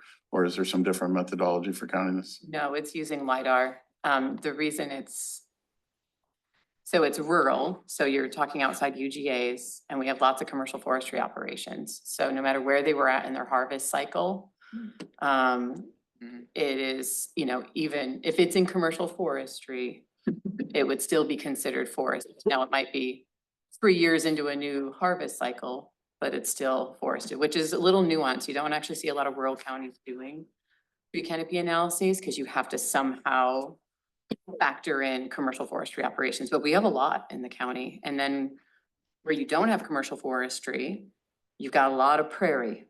So in terms of like how much land is available for reforestation, it isn't as much as you might think if you sort of take out what's already in commercial forestry and take out prairies. Got Commissioner Bumberger and then Bartlett. So, follow-up question on that. I appreciate that you guys have some maps and some data on this already. It is not publicly accessible yet, is that correct? Not yet. Is there something blocking us from making that available for the public in a draft format? It would still take us a few weeks. To produce maps that don't have any narrative or methodology, I would just want to make sure that we would. While I understand that, my concern is the public is deeply invested in this. We're going to be having a hearing before that data is in a final form available. And I think while it is burdensome to interpret without that narrative in that context, it might be beneficial to have it available to the public as a draft with the caveat that just so those who have the capability of analyzing it can inform their comments when we have the public hearing. We could probably do that. We could take a few of the maps. I mean, we're working on it. I'm not asking for like full disclosure, but I feel like what could potentially be useful with caveats and a draft statement would make sense to make available to the public so that they could help inform some of their comments. Because I feel like we're gonna get a lot of comments on tree cover, and just having some of the maps and some of the tangential stuff would be very helpful for informing that discussion. We can see if we can at least make the one that shows the canopy coverage available, where that 60% is being derived from. I don't know if we want to temperature check that, but I think that makes sense. Pretty weak temperature check. Yeah, actually, there wasn't. How about online? Did we get any thumbs for that online? Commissioner Kaiser, Commissioner Fishburne? Got 2 thumbs online. That helps. 4 thumbs and a shrug. That's quorum. Oh, there we go. Yeah, I gotta keep the humor and. There you go. Good. Commissioner Bartlett, Oh, yeah, I was just going to comment that given that we don't want to be converting prairie into forest, or prairie, yeah, since we don't want to be canopying over our prairies, and tree harvest, like tree plantations are a little bit outside of the scope of a lot of why we're talking about canopy. It does seem like a priority area for talking about preservation of older trees and older forests, and evaluating that as its own criteria separate from gross canopy cover. I think I get why that is used, but it does, you're right about the way that it complicates the data, given what the intent of the data is, and I just want to note that. Yeah, and I think there is a policy that specifically talks about structurally complex mature tree stands.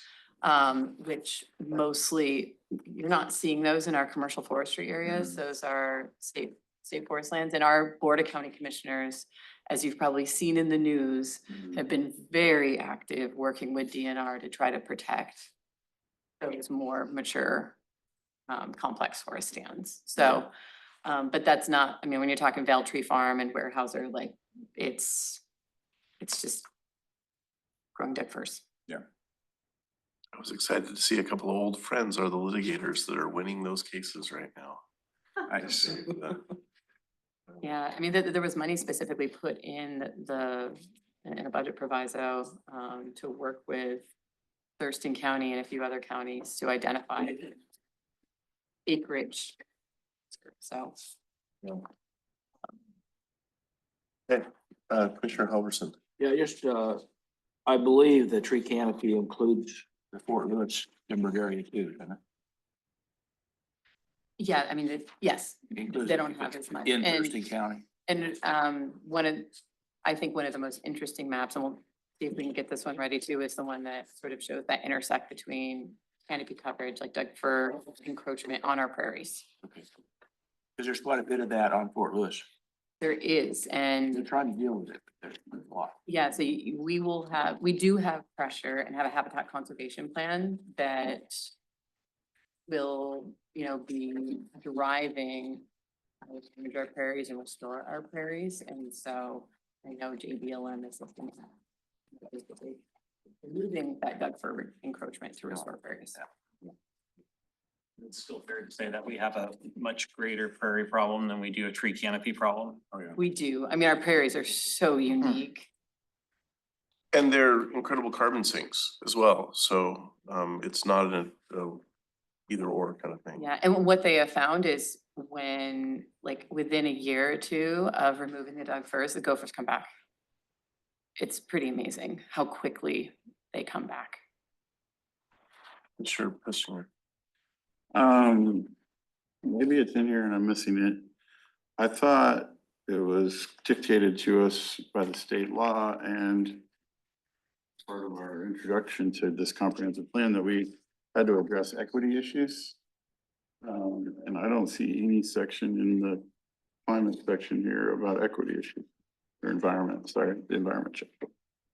Was it in here? Am I missing it? It is required as part of the housing. I can't speak to the climate. And it's in climate, so I think, I believe I can just do a equity word check, but. I mean, there's stuff in here about clean water and clean air, and we clearly have a long history of unequitable outcomes there. Impacts there. There's one in chapter 1, there's one in chapter 3, there's one in chapter 4. I mean, it says in the opening paragraph of healthy forests and tree canopy, I think it's the third sentence in or fourth sentence in, to make sure these benefits of healthy forests and tree canopy are equitably shared across all the places in our community.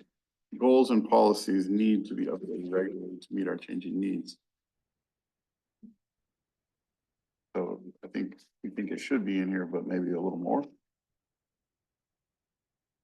I'm trying to think of, Grand Mound is really the urbanized place where you would plant trees, and that's.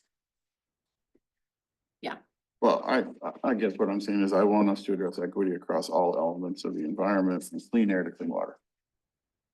And canopy cover is specifically an equity issue.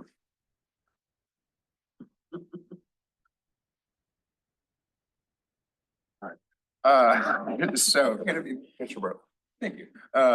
So canopy cover is specifically an equity issue. It is to disproportionate deaths by heat stroke, by sun exposure in marginalized communities. This has been studied repeatedly and studied in climates much like ours that have those arid hot summers. I know we don't think of them as being arid, as being particularly hot, but they are. They're enough, and they're getting enough to cause some serious harm, and that harm has disproportionately affected racialized and colonized communities as well as low-income ones. And I can speak from experience being downtown in places downtown and in places where underhoused folks tend to have to live outside of the downtown. That tree cover is like the factor in where people are safe and sheltered versus where people are exposed in great danger. So definitely like to see some environmental justice, some equity in there.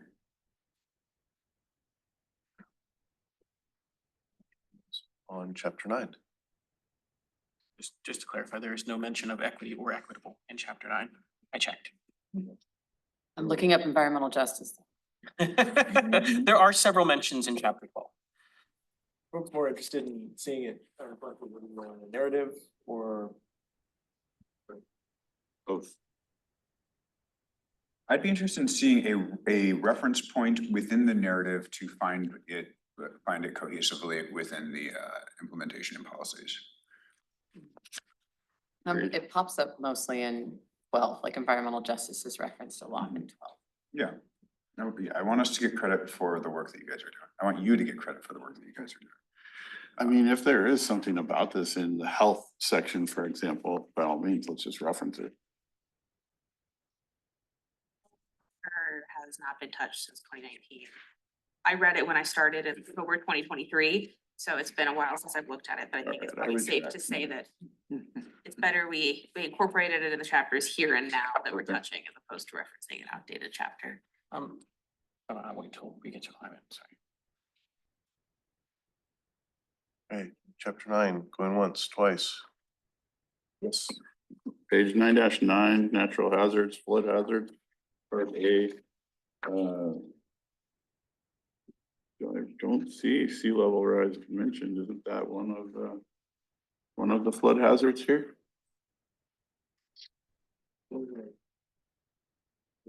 Inundation. Different forms of flooding.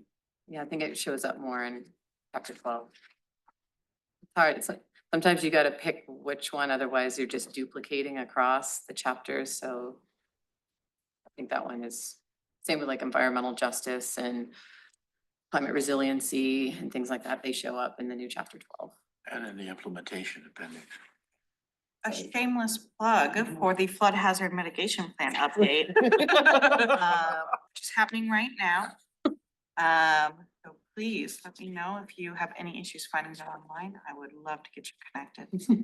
Not at all shameless, very important.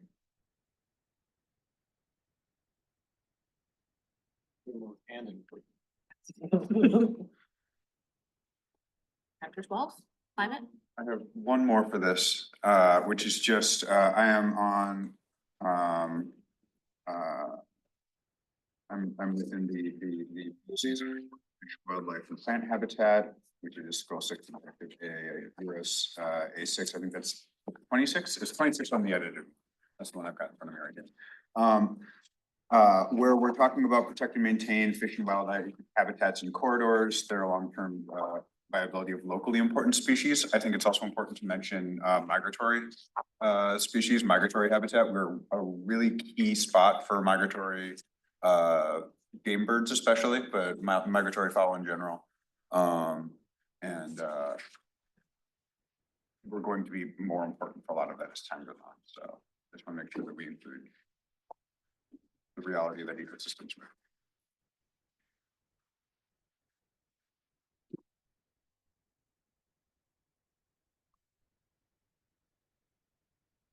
Climate. And Maya, you can take the slide if you want. You can finish up the notebook.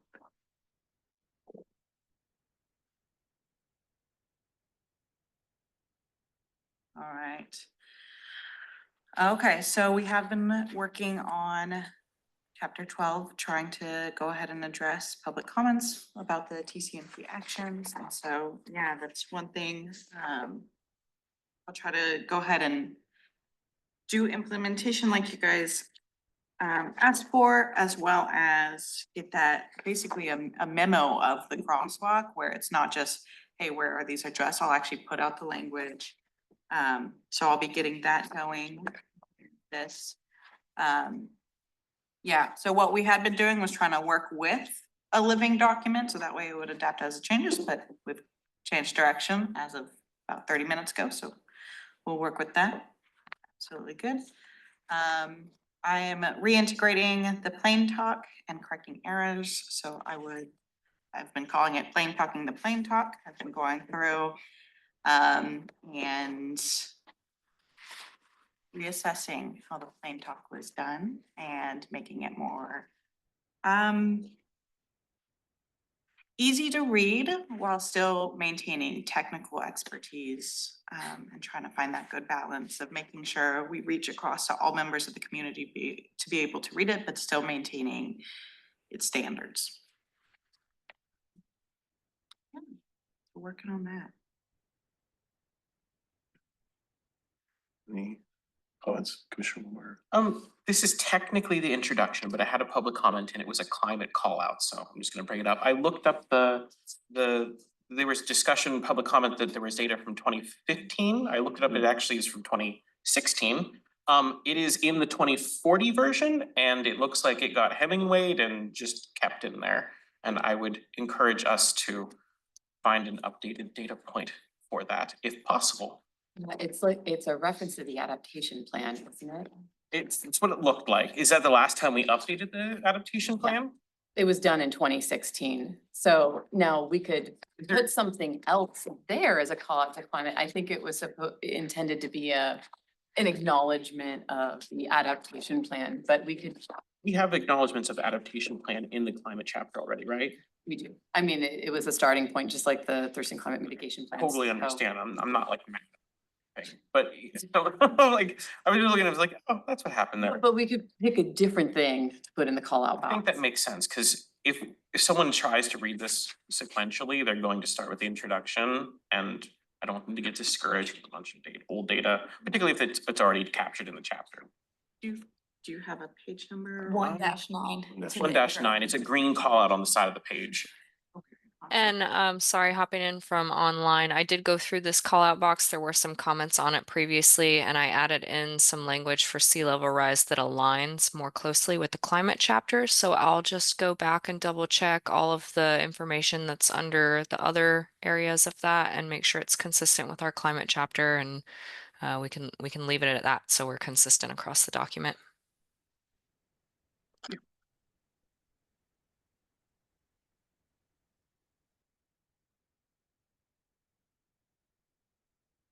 No comments on chapter 12.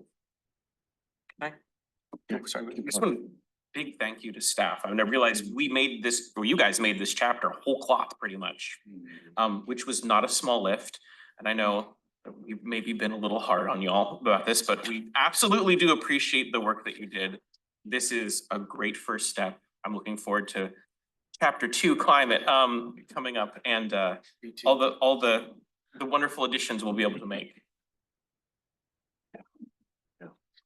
Agreed, here, here. I didn't touch climate once. All Everyone kudos to except for her. Anna. Yeah, I wouldn't want that on the record. Derek. You worked on this side. I know. Definitely for chapter 9 and chapter 12, I will be working on those in the next few weeks. So if there's something like, if you find specific language that you're like, oh, I was pointing to that, but I didn't quote it, please let me know where it is. Any double emos, send them. Yeah. Amelia. So 9 and 12, definitely send that my way. I cross-referenced a few of the things in the 40 items while I was sitting here, and they're very close. I feels like there's a couple word tweaks. It might sound daunting, but just from what I looked at, I don't think it's as big of a lift as it sounded. A high level crosswalk, so we would get a better understanding. Gotcha. And I would agree, I think we're close. What that crosswalk doesn't include though is sort of the verbatim, so that you all can see verbatim from TCMP versus verbatim in the current draft. Yeah, there was comments like EV parking should be free. Do we charge for parking in any county facility? I said, I don't think that applies, and yeah, we can't dictate lot behavior either. We're just one of 4 partners on that, right? There are lots of partner agencies, so like some of them, PSE is listed as the lead. Or it'll just say state and local government, and so that's where you kind of have to discern, well, is it us? And I would say even the UGAs, it's mostly the city taking the lead, at least from a policy perspective, and any of the urban level services. A lot of times we're contracting with them, or we have ILAs with them to do the implementation. Reading some of them, I feel like a lot of them are gonna be joint planning things to address, not comprehensive plan things to address, but the crosswalk I think will be helpful. And maybe we could identify that as actually one of the things, like if it's not here, then where? CP versus Fantastic, BP. yeah. Yes, Commissioner Pistol. Looking at endangered and threatened species and habitat, page 12-9, going on to 12-10, the 6 listed, 7, maybe not 6 listed items here. I don't see one called the marbled murrelet. I'm pretty sure we have a significant amount of habitat for that migratory bird, and it's a threatened species. Was that Capital Forest? I'll just jump in here. I worked at DNR during much of the marbled murrelet conversation across our country and in our state. We really have very little habitat. They need to be fairly near the ocean. And I'd be really surprised if we actually had any in Thurston County.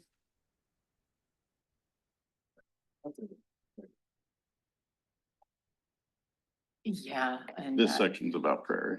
well, It then our goes biology- to Marine Bluffs. yeah, I mean, our prairie habitat biologist wrote that section, so I'd be surprised if there was something missed. Cause there's even more on there than our HCP. Well, But I will say that I don't know that they're threatened, but I think they are. This talks about Marine Bluffs along Puget Sound, and that's a huge, especially Puget Sound, South Puget Sound, huge breeding ground for pigeon guillemot. I don't know if they're threatened or not. Back here. A comment from the Audubon Society. Yeah. Do you mind? No, please, if you can inform us, it will be helpful. I worked on this for 8 years of my life, what happened with DNR and the marbled murrelet. And at the time I was with Willapa Hills Audubon Society, not Black Hills Audubon Society. Willapa Hills is from Woodland to the Pacific on both sides of the Columbia River. It's the only bi-state Audubon chapter. Yeah, anyway, so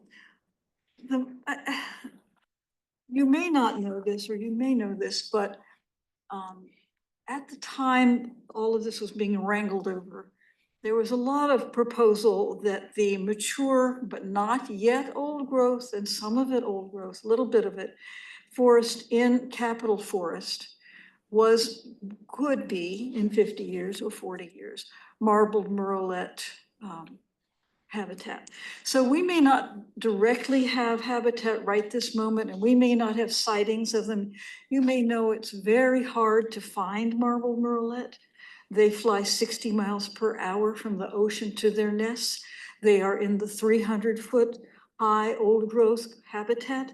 They are really hard to find. And so whether or not we actually have them present right now would be a big question, right? Whether we could have them in 50 years if we didn't destroy all of our mature forests now is another question.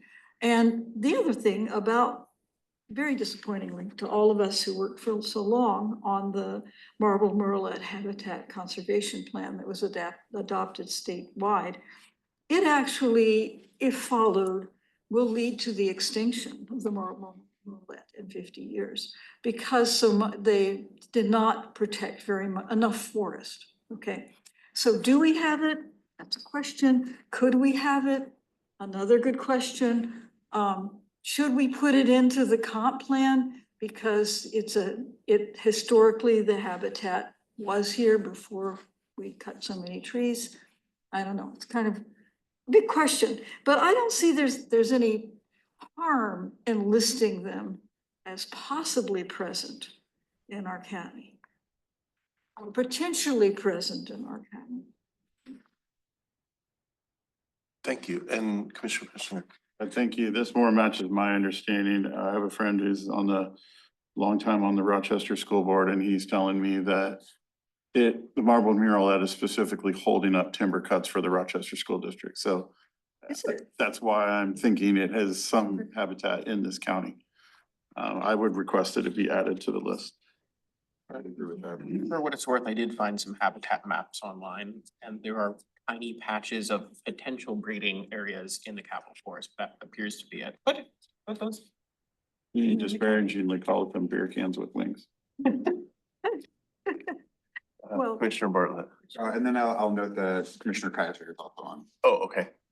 But I was just going to say that I do agree with the perspective that we've talked about a number of times in other contexts where this document lives in time in a changing ecosystem, and that we need to take into account the protection of species over the life of the ecosystem and the life of like the next, until 2045. Sea level rise is a thing. Yeah. So we should be taking that, I would agree with Commissioner Pessender that we should include marbled murrelet specifically and be pretty open about including species within our boundaries. Commissioner Kaiser, I apologize. I have not been trained yet to look up for the hands online. No problem. I actually don't have a problem including it. But if we do, then I think we should really, really greatly broaden what we're thinking here in terms of potential habitat, because this could be a very expansive list realistically. We could have spotted owls, we could have, we could have all kinds of things beyond the ones that we talk about all the time, like the Mazama gopher. Yes. Yes. I'm seeing some head nods here to expand. Commissioner Halverson. Well, I just point out that that all those 6 endangered species falls under the paragraph prairies in Thurston County. It says prairies in Thurston County, designated as critical areas, support several endangered or threatened species, including aquifers. That the prairies don't support the bird. The forests too. Or the forest. That's not referring to the forest at all. Yeah. Well, they are like a few paragraphs earlier, but I agree we should put it in the appropriate section. Yeah. The right ecosystem. Yeah, that'd be nice. Thank you very much. Appreciate it. Is there interest in giving some specific direction to staff around this item? To consider migratory like marbled murrelet and potential habitat for anything that's migratory through our county Do we have that's threatened. some kind of guardrails here, because it really could get. How about the staff tell us what the guardrail should be? I'd make a suggestion. I think, speaking to like, the potential habitat, not only just for species that currently are here and migrate, but I think if it's a climate section, we should also talk about species whose habitats will move with changing climates. But I think speaking to that specifically, that issue as a whole, and I think it comes back to, again, some of Commissioner Bartlett's implorations about other kind of forms of habitat connectivity. But I think we can probably write something that speaks to those. Quick question, is it possible, instead of just hitting and future ones, there is at least currently still decent national tracking of endangered species. Is there a way we could put them by reference in there? That way that if new species are added, or that we can. The way it's implemented is like when in our codes, we're required to protect anything that's showing up on the priority habitat and species list that the state maintains. Okay. And so just trying to think about like a policy, like our critical areas ordinances already sort of So it'd be an allow easy for action item that. to add. Yeah, We're so if just anything new gets great added policy, to those yeah. lists or any new location points, they all get reviewed through our critical areas ordinance. Okay, that's all, just a question. Okay, Commissioner Bartlett, I'm gonna give you the final word because we have to get to our other items and try and get out of here close to on time. Fair enough. I have a number of points that I'll bring up in detail with Amelia at a different point. But I guess overall, again, like fantastic work on this. But and this is gonna be my only like weird nitpicky like grammar and statement. I know that's like a lot of what you're working on. Just like in general, the opening it up with a lot of like, this is the minimum that we're doing by law on this thing that's now we're moving up to a like high priority item, like that we're moving its location within the books. We're moving it to basically be the linchpin by which a lot of our other stuff is determined. It probably shouldn't just start off with like, this is the bare minimum, that it follows the New Growth Management Act that was introduced in 2023 and stuff like that. Like maybe starting that with more of a like I would say switch the legal context into the planning context and then build that out to include like, and then like build out your opening statement to include like these kinds of adaptations that we've been talking about. Like basically make that introduction to it like an actual introduction to climate.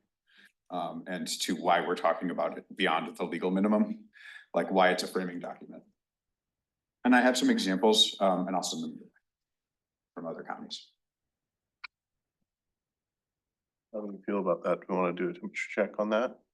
Well, I just want to respond to something that was just said. I don't think moving climate up makes it more important. The Growth Management Act has goals and they're all listed and it specifically says no goal is more important than another. I think that's a good point. So that's where we need to keep looking is because if you say this is our goal, you're pushing other goals back. And I know we do that all the time, but we have to find that balance of, this is important, but we still have to do this. We have to do this, but this is still important. And so I think it needs to be somewhere that this is not, these chapters aren't, if we're moving chapters around, I don't think anybody thought it before, but if we're gonna move chapters around and people are gonna say, oh yes, this is important, we need to say, no, they're all important. I would agree with that. I would agree with that statement. I think that, and I apologize for deprioritizing other aspects. I think that this is the most interconnected. And so that's what I mean when I say that it's like, that it has that priority of interpretation. But I agree that when we're talking about priority of policy, all of these interrelate. They all matter equally. They all do matter and it's kind of fascinating, you know, we kind of chug along through this material. We hit marks that are laid out for us by state policy and by our past. At a moment we're at this nexus of a real crisis in our nation and on our planet.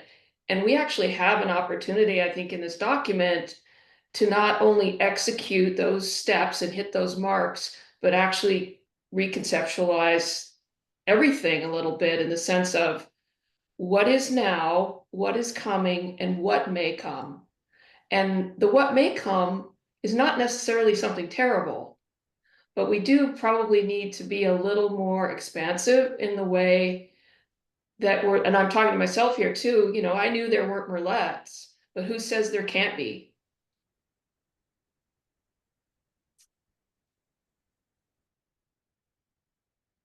Sure, Pestinger. Page 12-12 on energy. Talked a bit about the change in rising temperatures and more need for cooling, demand for cooling, and that there was a heat dome and that caused 6,000 people to lose power. I think it's an incredibly important issue. I'm glad it's mentioned here. But immediately beneath that is a chart referred to as Thurston County change in cooling degree days. And I don't know if you need a PhD or something, but I can't understand what that chart says. Can anyone explain that chart to me? I know I couldn't. I would take a stab at it. Okay. I think that it shows a range of the expected days when residents of Thurston County would be needing to cool or use air conditioning in their homes or and it gives an upper limit and a lower limit. And then I think the line would be the median from the statistical analysis. And that's across that 29-year period. So Across the, right now, the yeah, median might across be around 3 decades. 75. What? Yeah, I think 3 the decades. period is 3 decades. Yeah. Almost a inverted Gantt. Is a footnote 19 at the Oh, yeah. bottom. Was I right? It explains it. Yeah, you were very close. Okay, good. I didn't, Yeah. but It not as reminded dumb me as of I the look. Sunrise chart. But I can definitely look over that footnote language. Anything we can do to make that more clear, because I literally see Absolutely. like mathematical symbols I don't even recognize in there. I will humanly plain talk that, yeah. All right, okay. Talk to me like a 3-year-old. And on that note, let's move on to other business with a staff update from Community Planning Manager Derek Day. Are we Okay, we'll see going if I can to, get this right. excuse me, Oh, are we going to Oh, I think there's all the appendices in. Yeah. discontinue everything else? Good try. We're not done yet. Implementation Make us have plan. a special Patient meeting plan. there. Carla, Okay. you had to wait. okay, sorry. I forgot that we had to get to that. Okay. And I mean, you all can schedule a special meeting if you wish. It would just be. Anna knows how to motivate me. Well, I know, I mean, since I usually kick off these chapters, I'll kick off this one. I don't have anything for 13, 14 Appendix A or Appendix B except some notes to give to you after this that don't make any major changes, but just are edits. But I do have for the implementation plan, Appendix B, if anybody would give me a chance to talk about that. I mean, I spent a lot of time trying to crosswalk this implementation plan back to all of the chapters and the goals and policies. And my comment that I wrote down is it's difficult to track goals and policies from chapter to actions. Very difficult. It should be an easy crosswalk and it's not. Each goal in the chapter should be in the implementation plan in order. I mean, if you start out with chapter 2, and then you should have the goals and the policies that these actions relate to in sequence, in order, and they're not, and it's very difficult. And I'll give you the prime example I used was chapter 9 on page B19. I mean, I went through this particular one because I wanted to point this out. It's the same for all the other areas in the implementation plan. In chapter 9, on water quality and quantity and quality, that speaks to goal 2 and 3. Then you go over to B21 where it says hazards, air quality and noise. Those speak to goal 1, 4, 7, and 10. And then you go to page B22, it talks to forestry, riparian habitat, wildlife and biodiversity. That speaks to goal 5 and 6. But nothing in there on the implementation plan for goals 8, 9, and 11. at all. I'm And I not, just don't know if that was purposeful, but I just couldn't crosswalk it. we were also running into difficulty. I think Okay. that the first version of the implementation plan, and Maya's welcome to jump in, because I know that she tried so many iterations of this. Yeah. That some action items would address multiple policies, as you pointed Right. out. Right. Some policies don't necessarily have an action item. And so although the intention was to like have this really nice, like, here's the policy, here's the action item. It's a lot messier than that. And so I don't know if Maya, if you have any thoughts with all the different versions you've tried? Yeah, the only thing I'll add is the very first version that we came up with internally had the policies and numbers listed to the implementation plan action items, and it was messy. It became really hard to read because you ended up having 10 to 20 policies that were referenced for certain implementation plan actions. You have chapters that are cross different sections within the implementation plan. So, we really worked through it by looking at the policies and making sure that they were addressed in some capacity. And that's why they're kind of ordered in groups, because that's how we approach things when we go through docketing. Where are our program updates? Where are our docket updates? Where are future plan updates? And then what kind of data resources do we need to be looking at in the future? So ultimately, that's why we landed on organizing it the way we did. We did try to cross-reference with all the policies, but it just made it really difficult to work through and not necessarily a document that was more easily actionable for community planning. I would say if there was any kind of referencing that did want to be done, you'd want to do it at the very end. So for instance, all the chapters changing, that means all the policy numbers change.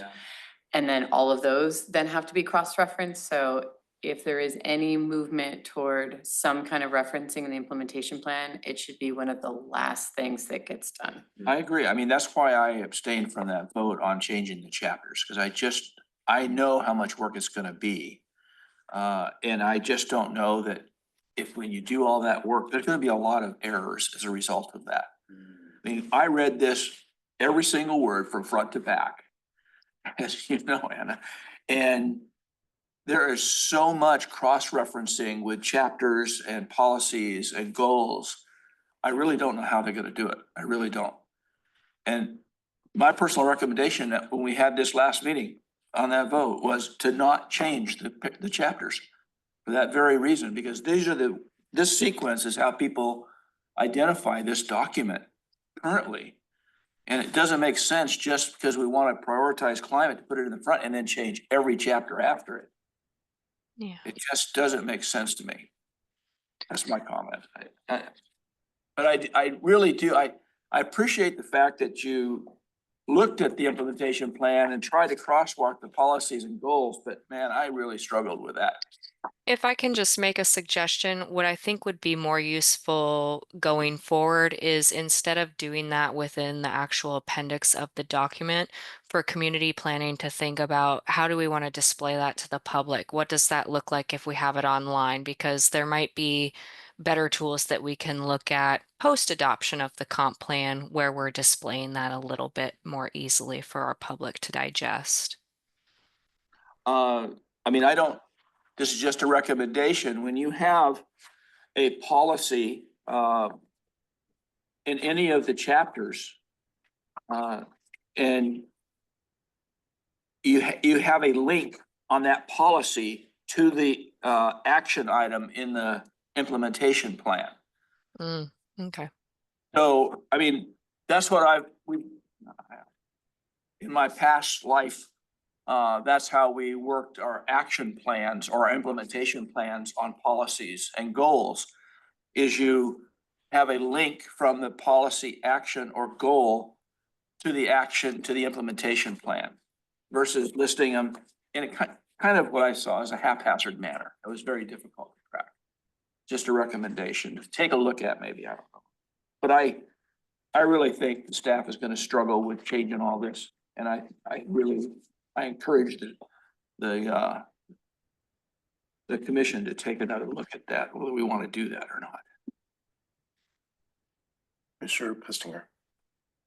I'm looking at appendix A-5, and this is these charts about racial and ethnic makeup of the county and population are also a lot of slides in the early chapters, and I've already shared some comments with staff in writing just about accuracy. One of the problems we run into looking at page A-4, you see that line in that chart between the top 6, 7 segments and Hispanic or Latino beneath it. This comes from the Census Bureau. I don't understand why they break it down this way.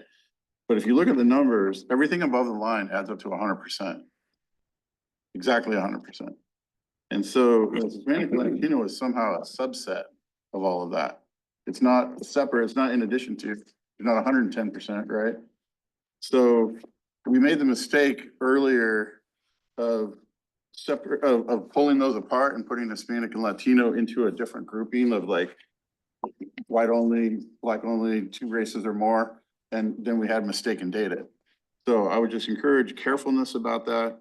I don't understand it. I would like to better understand how they view that as a separate subcategory of all the above categories.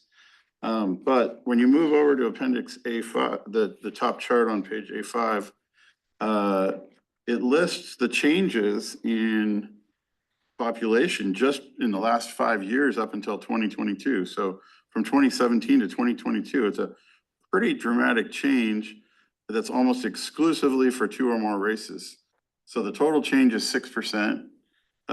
Non-white only goes from 18 to 24%. That 6% change, 1% of that comes from some other race alone. 5% of it comes from 2 or more races. The other one stayed the same. That leads me to believe that that's just simply a different way, maybe in a different census of recognizing that people were more using the 2 or more races as an option in answering the question rather than an actual change. And I can't fathom that the demographics nearly doubled for only that category, but for no other category. But it does seem important to me that if we're showing changes, white only went from 82 to 76%. I think that would also, I mean, it would throw your chart off in relative terms here, but it seems like that ought to be on the chart as well, because that's where massive change is happening.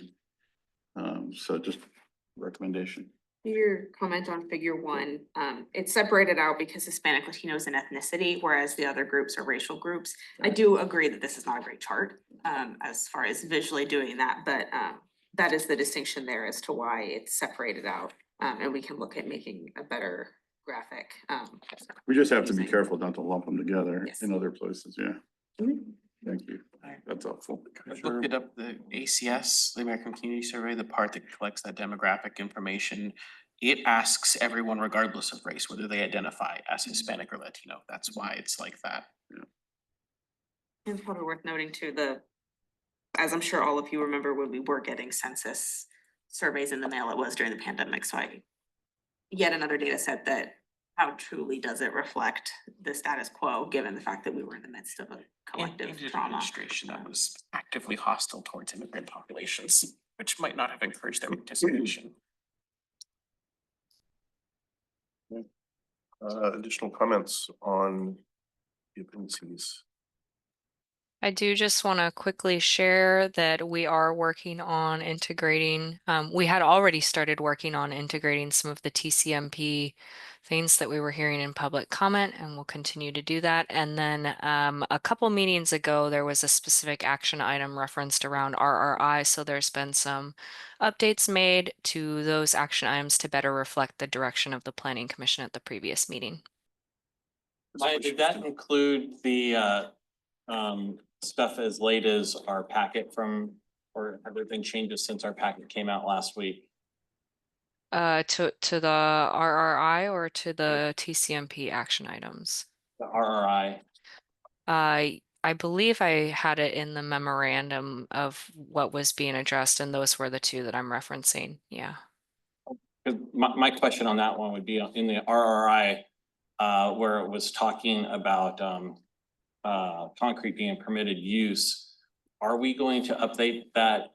Like, Lakeside has suggested to include asphalt or other road building materials? Yeah, and I can address that now. I was going to address it on the next slide, but so the specific, oh, sorry, not maps, but the specific question that came up from Lakeside is not the new language that's tracked change in the memo, and no, it is not reflected in your memo. So the comment that they made is on section 4, which there were no changes in that memo. Specifically, they want to have manufacture of concrete and asphalt products. Right now, it just says manufacture of concrete products. And I'm going to go ahead and certainly make that change, and we can take public comment on that. The county has a long-standing history of, we used concrete. Over the past years, we've had to make clear language around when it's concrete and when it's asphalt. So given the nature of this zoning district, it would make sense to add asphalt in adjacent with concrete for manufacturing of those products. Thank you. You explain what the feedback of the all uses under 5? It's not clear. Yeah, so the changes under section 5 are based on the Planning Commission's direction to prohibit more intensive industrial uses when they're not related to resource use industries. So I did connect with our ag program manager, Kevin Jensen, and he said basically all of these could be used to support the resource industries. He gave me a number of examples for agriculture where an agricultural business might source local sheet metal manufacturing, and they would get it from a local business. So what we landed on was, instead of removing all of those specific uses like sheet metal production, warehousing, storage buildings, just making sure that there is language that is very explicit that it must be to support a natural resource industry. And that is what all the changes in that memo reflect. There was some conversation with the Planning Commission about adding an aquaculture there, like fish processing and hatcheries, and that would be consistent with our other ag district. So that was added in, but if there needs to be more discussion on that, we can certainly have that.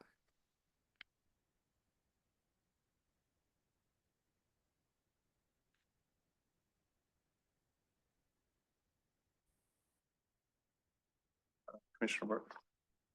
I'm just pointing to the next item on there, which is the size cap on warehouses, which is something that I believe that we already discussed.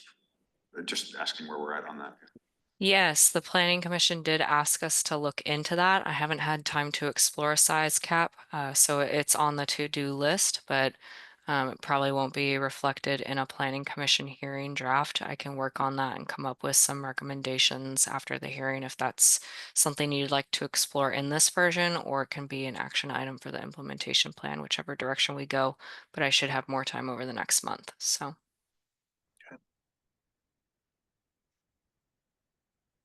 Mr. Christie. Anna, we talked earlier about the history section, and I don't see it in Appendix A. Have you found anything out more about that? No, admittedly, I got swamped and distracted, but Maya, I talked to Commissioner Pestinger beforehand about where the history language that was originally in the chapter, if it does live in an appendix or if it was removed altogether. There was a motion to remove that appendix. I hope that That was was true. it. Well, it was actually, it was the appendix, it was the opening chapter. The introduction, I thought. No, I think it was the appendix because Leah brought it forward and there's a lot of discussion about what should or shouldn't be included. And then we're like, well, do you really Maybe this need it? So And we then I just think say, there go was look at the the, Washington State Historical Society data. yeah, I mean, I think there was, we can check into, if I remember correctly, Dana was gonna work with the Historic Commission to see if there was a list of references in lieu of a chapter. I don't know where that landed before she left, so we can follow up on that. But yeah, the actual narrative, I remember you were like, nope, we don't need it. This is not the appropriate Well, we place just to thought we weren't capable of writing it ourselves. History of Thurston County. We got wetter woods and prairies, so. We knew the old version was not ideal. Okay.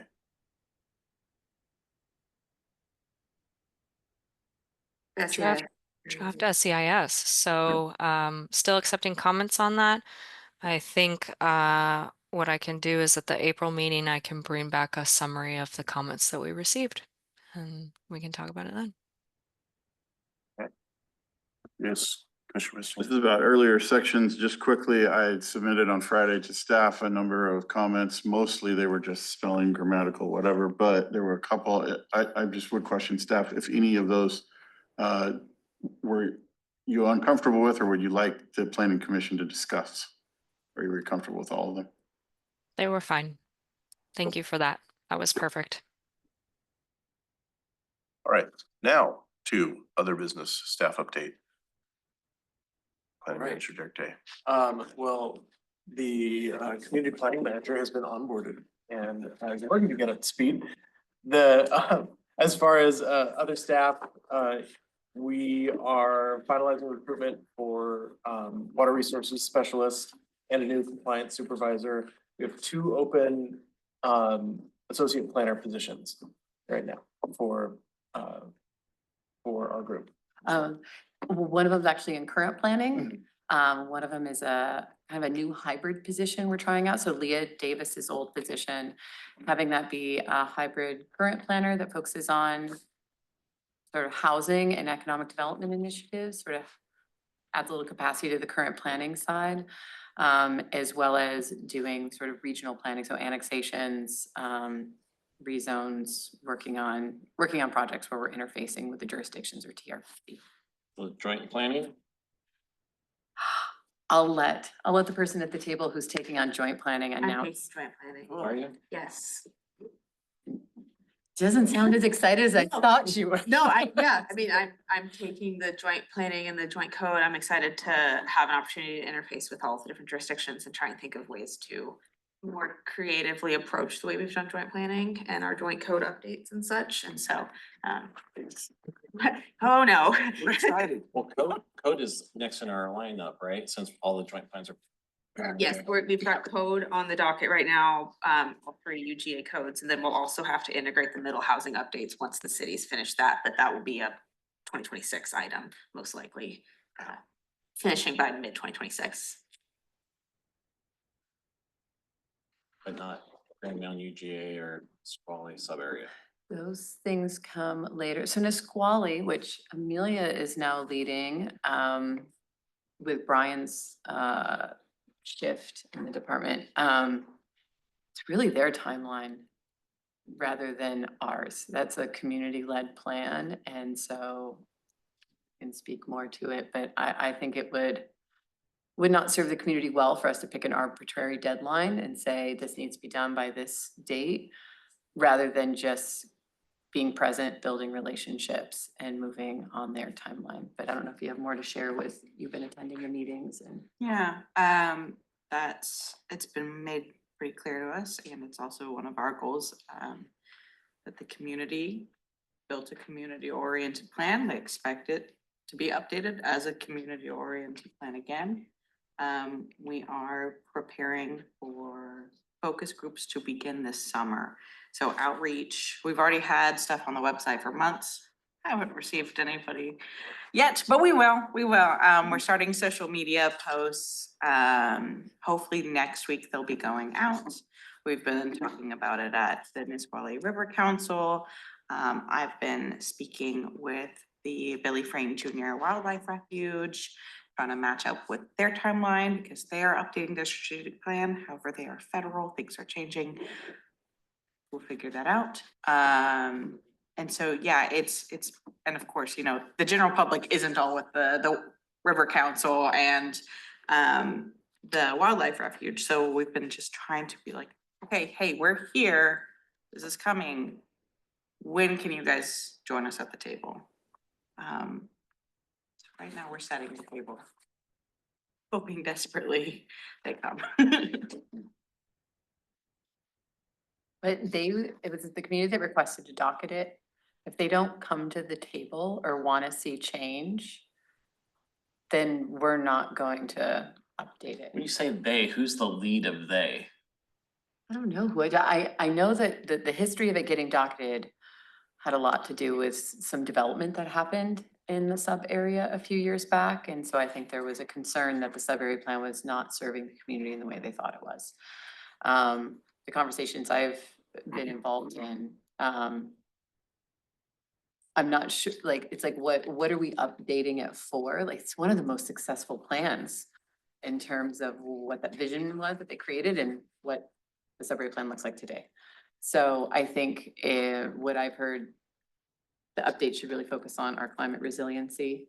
And what does that community look like? And you're mainly hearing that from the folks at the tribe or? No, I would say like at the open house and the Nisqually River Council. And some of the stakeholders down there, so agriculture stakeholders, which don't participate necessarily with the River Council. But sea level rise, saltwater intrusion. No, I'm just trying to get a mental image of who the people are gonna be at that table and. That's what we're trying to see too, because we don't want it to just be one sector of the group. Yeah. No, because it's made of residents, business owners, people who just visit the refuge, the Nisqually tribe. I mean, it's so many different people, so many different ideas. So you don't for have a the formal future. stakeholder group yet? No, that's what we're That's what doing you're trying to outreach do right now. to see, yeah, Okay, who is interested, who wants to be on it, how can we schedule these to work for them? So if you know folks, Please, I do. yes, reach out to me, please. Commissioner Bartlett. Just about the Nisqually sub area, I was just wondering, where Shadow Commissioner Sepinen,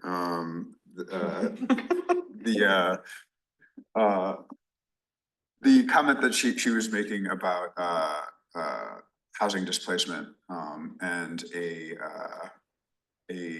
item that directly looks at studying that. I was just wondering, like, kind of where in the conversation that fits best. I was trying to figure out while we were talking about implementation plan, we kind of like moved through a moment where I thought it was gonna be like directly relevant. So just like for discussion, or like the comment that she made about wanting like a community driven effort to like understand where housing displacement is coming from in the county, and like looking at the Nisqually areas, sub areas specifically was of interest. You gave me an entry point, but I was just sort of like, does that need to be its own conversation, or is that just something that we could pursue? That'll be its own conversation with the focus groups who are the residents who Yeah. have maybe seen or experienced that. I guess, yeah, it seemed like an area of study to figure out that. That 'Cause aspect of it. a large form of displacement might actually be coming from flooding. and with the farms, the saltwater intrusion, like not actually being able to farm the lands and the Farm and then the aquaculture, there's not a ton of aquaculture right in that area, but that does impact. And of course, sea level rise doesn't just impact large businesses. Sea level rise can, well, destroy a lot, but also imagine a residential septic system. When that is disrupted and that gets into wells, that pollution, that contamination can harm our residents, can harm the animals, can harm a lot. So, yeah, so there's a lot. Housing displacement is where we're basically hoping to see who actually lives here, works here, experiences what's happening in the Nisqually sub area. And then we would figure out how to address it. Great, thank you. Thanks, just my question. Commissioner Lamar. I would just say, it will likely, displacement from flooding risk will likely displace people before the actual floods. Because, hey, I work in insurance. Insurance regulations specifically, there is nothing that forces a property and casualty insurer, like your homeowner's insurance, from offering coverage in a particular zip code or neighborhood. If you are too risky, they won't write you a policy. And if you can't insure a home, you can't mortgage a home, and you can't buy a home or live in it. So we'll see that before we see. I mean, they have some of the best flood maps. The insurance companies have better flood maps than the feds do, honestly. So, yeah, we'll see that early. So Should go to Tuesday's morning's meeting then. Club meeting. I work during Tuesday mornings.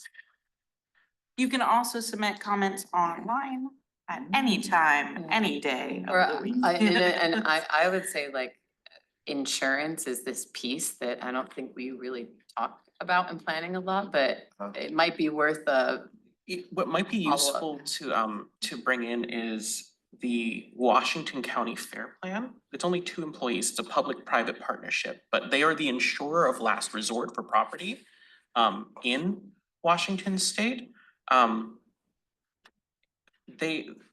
They only offer structure fire coverage, but if an insurer will not issue you a policy, you can get a policy through the Washington Fair Plan, which could meet your minimum requirements on a mortgage. They're not heavily utilized. We only have a couple hundred policies, but like California has a fair plan, and it's something like 20% of their insureds are in it. They're more expensive. They don't cover contents. They have a price cap of $500,000, which in this property market means you will be underinsured on your home. It is not a great option, but it is an option. But it'd be interesting to bring them in and have the talk sometime.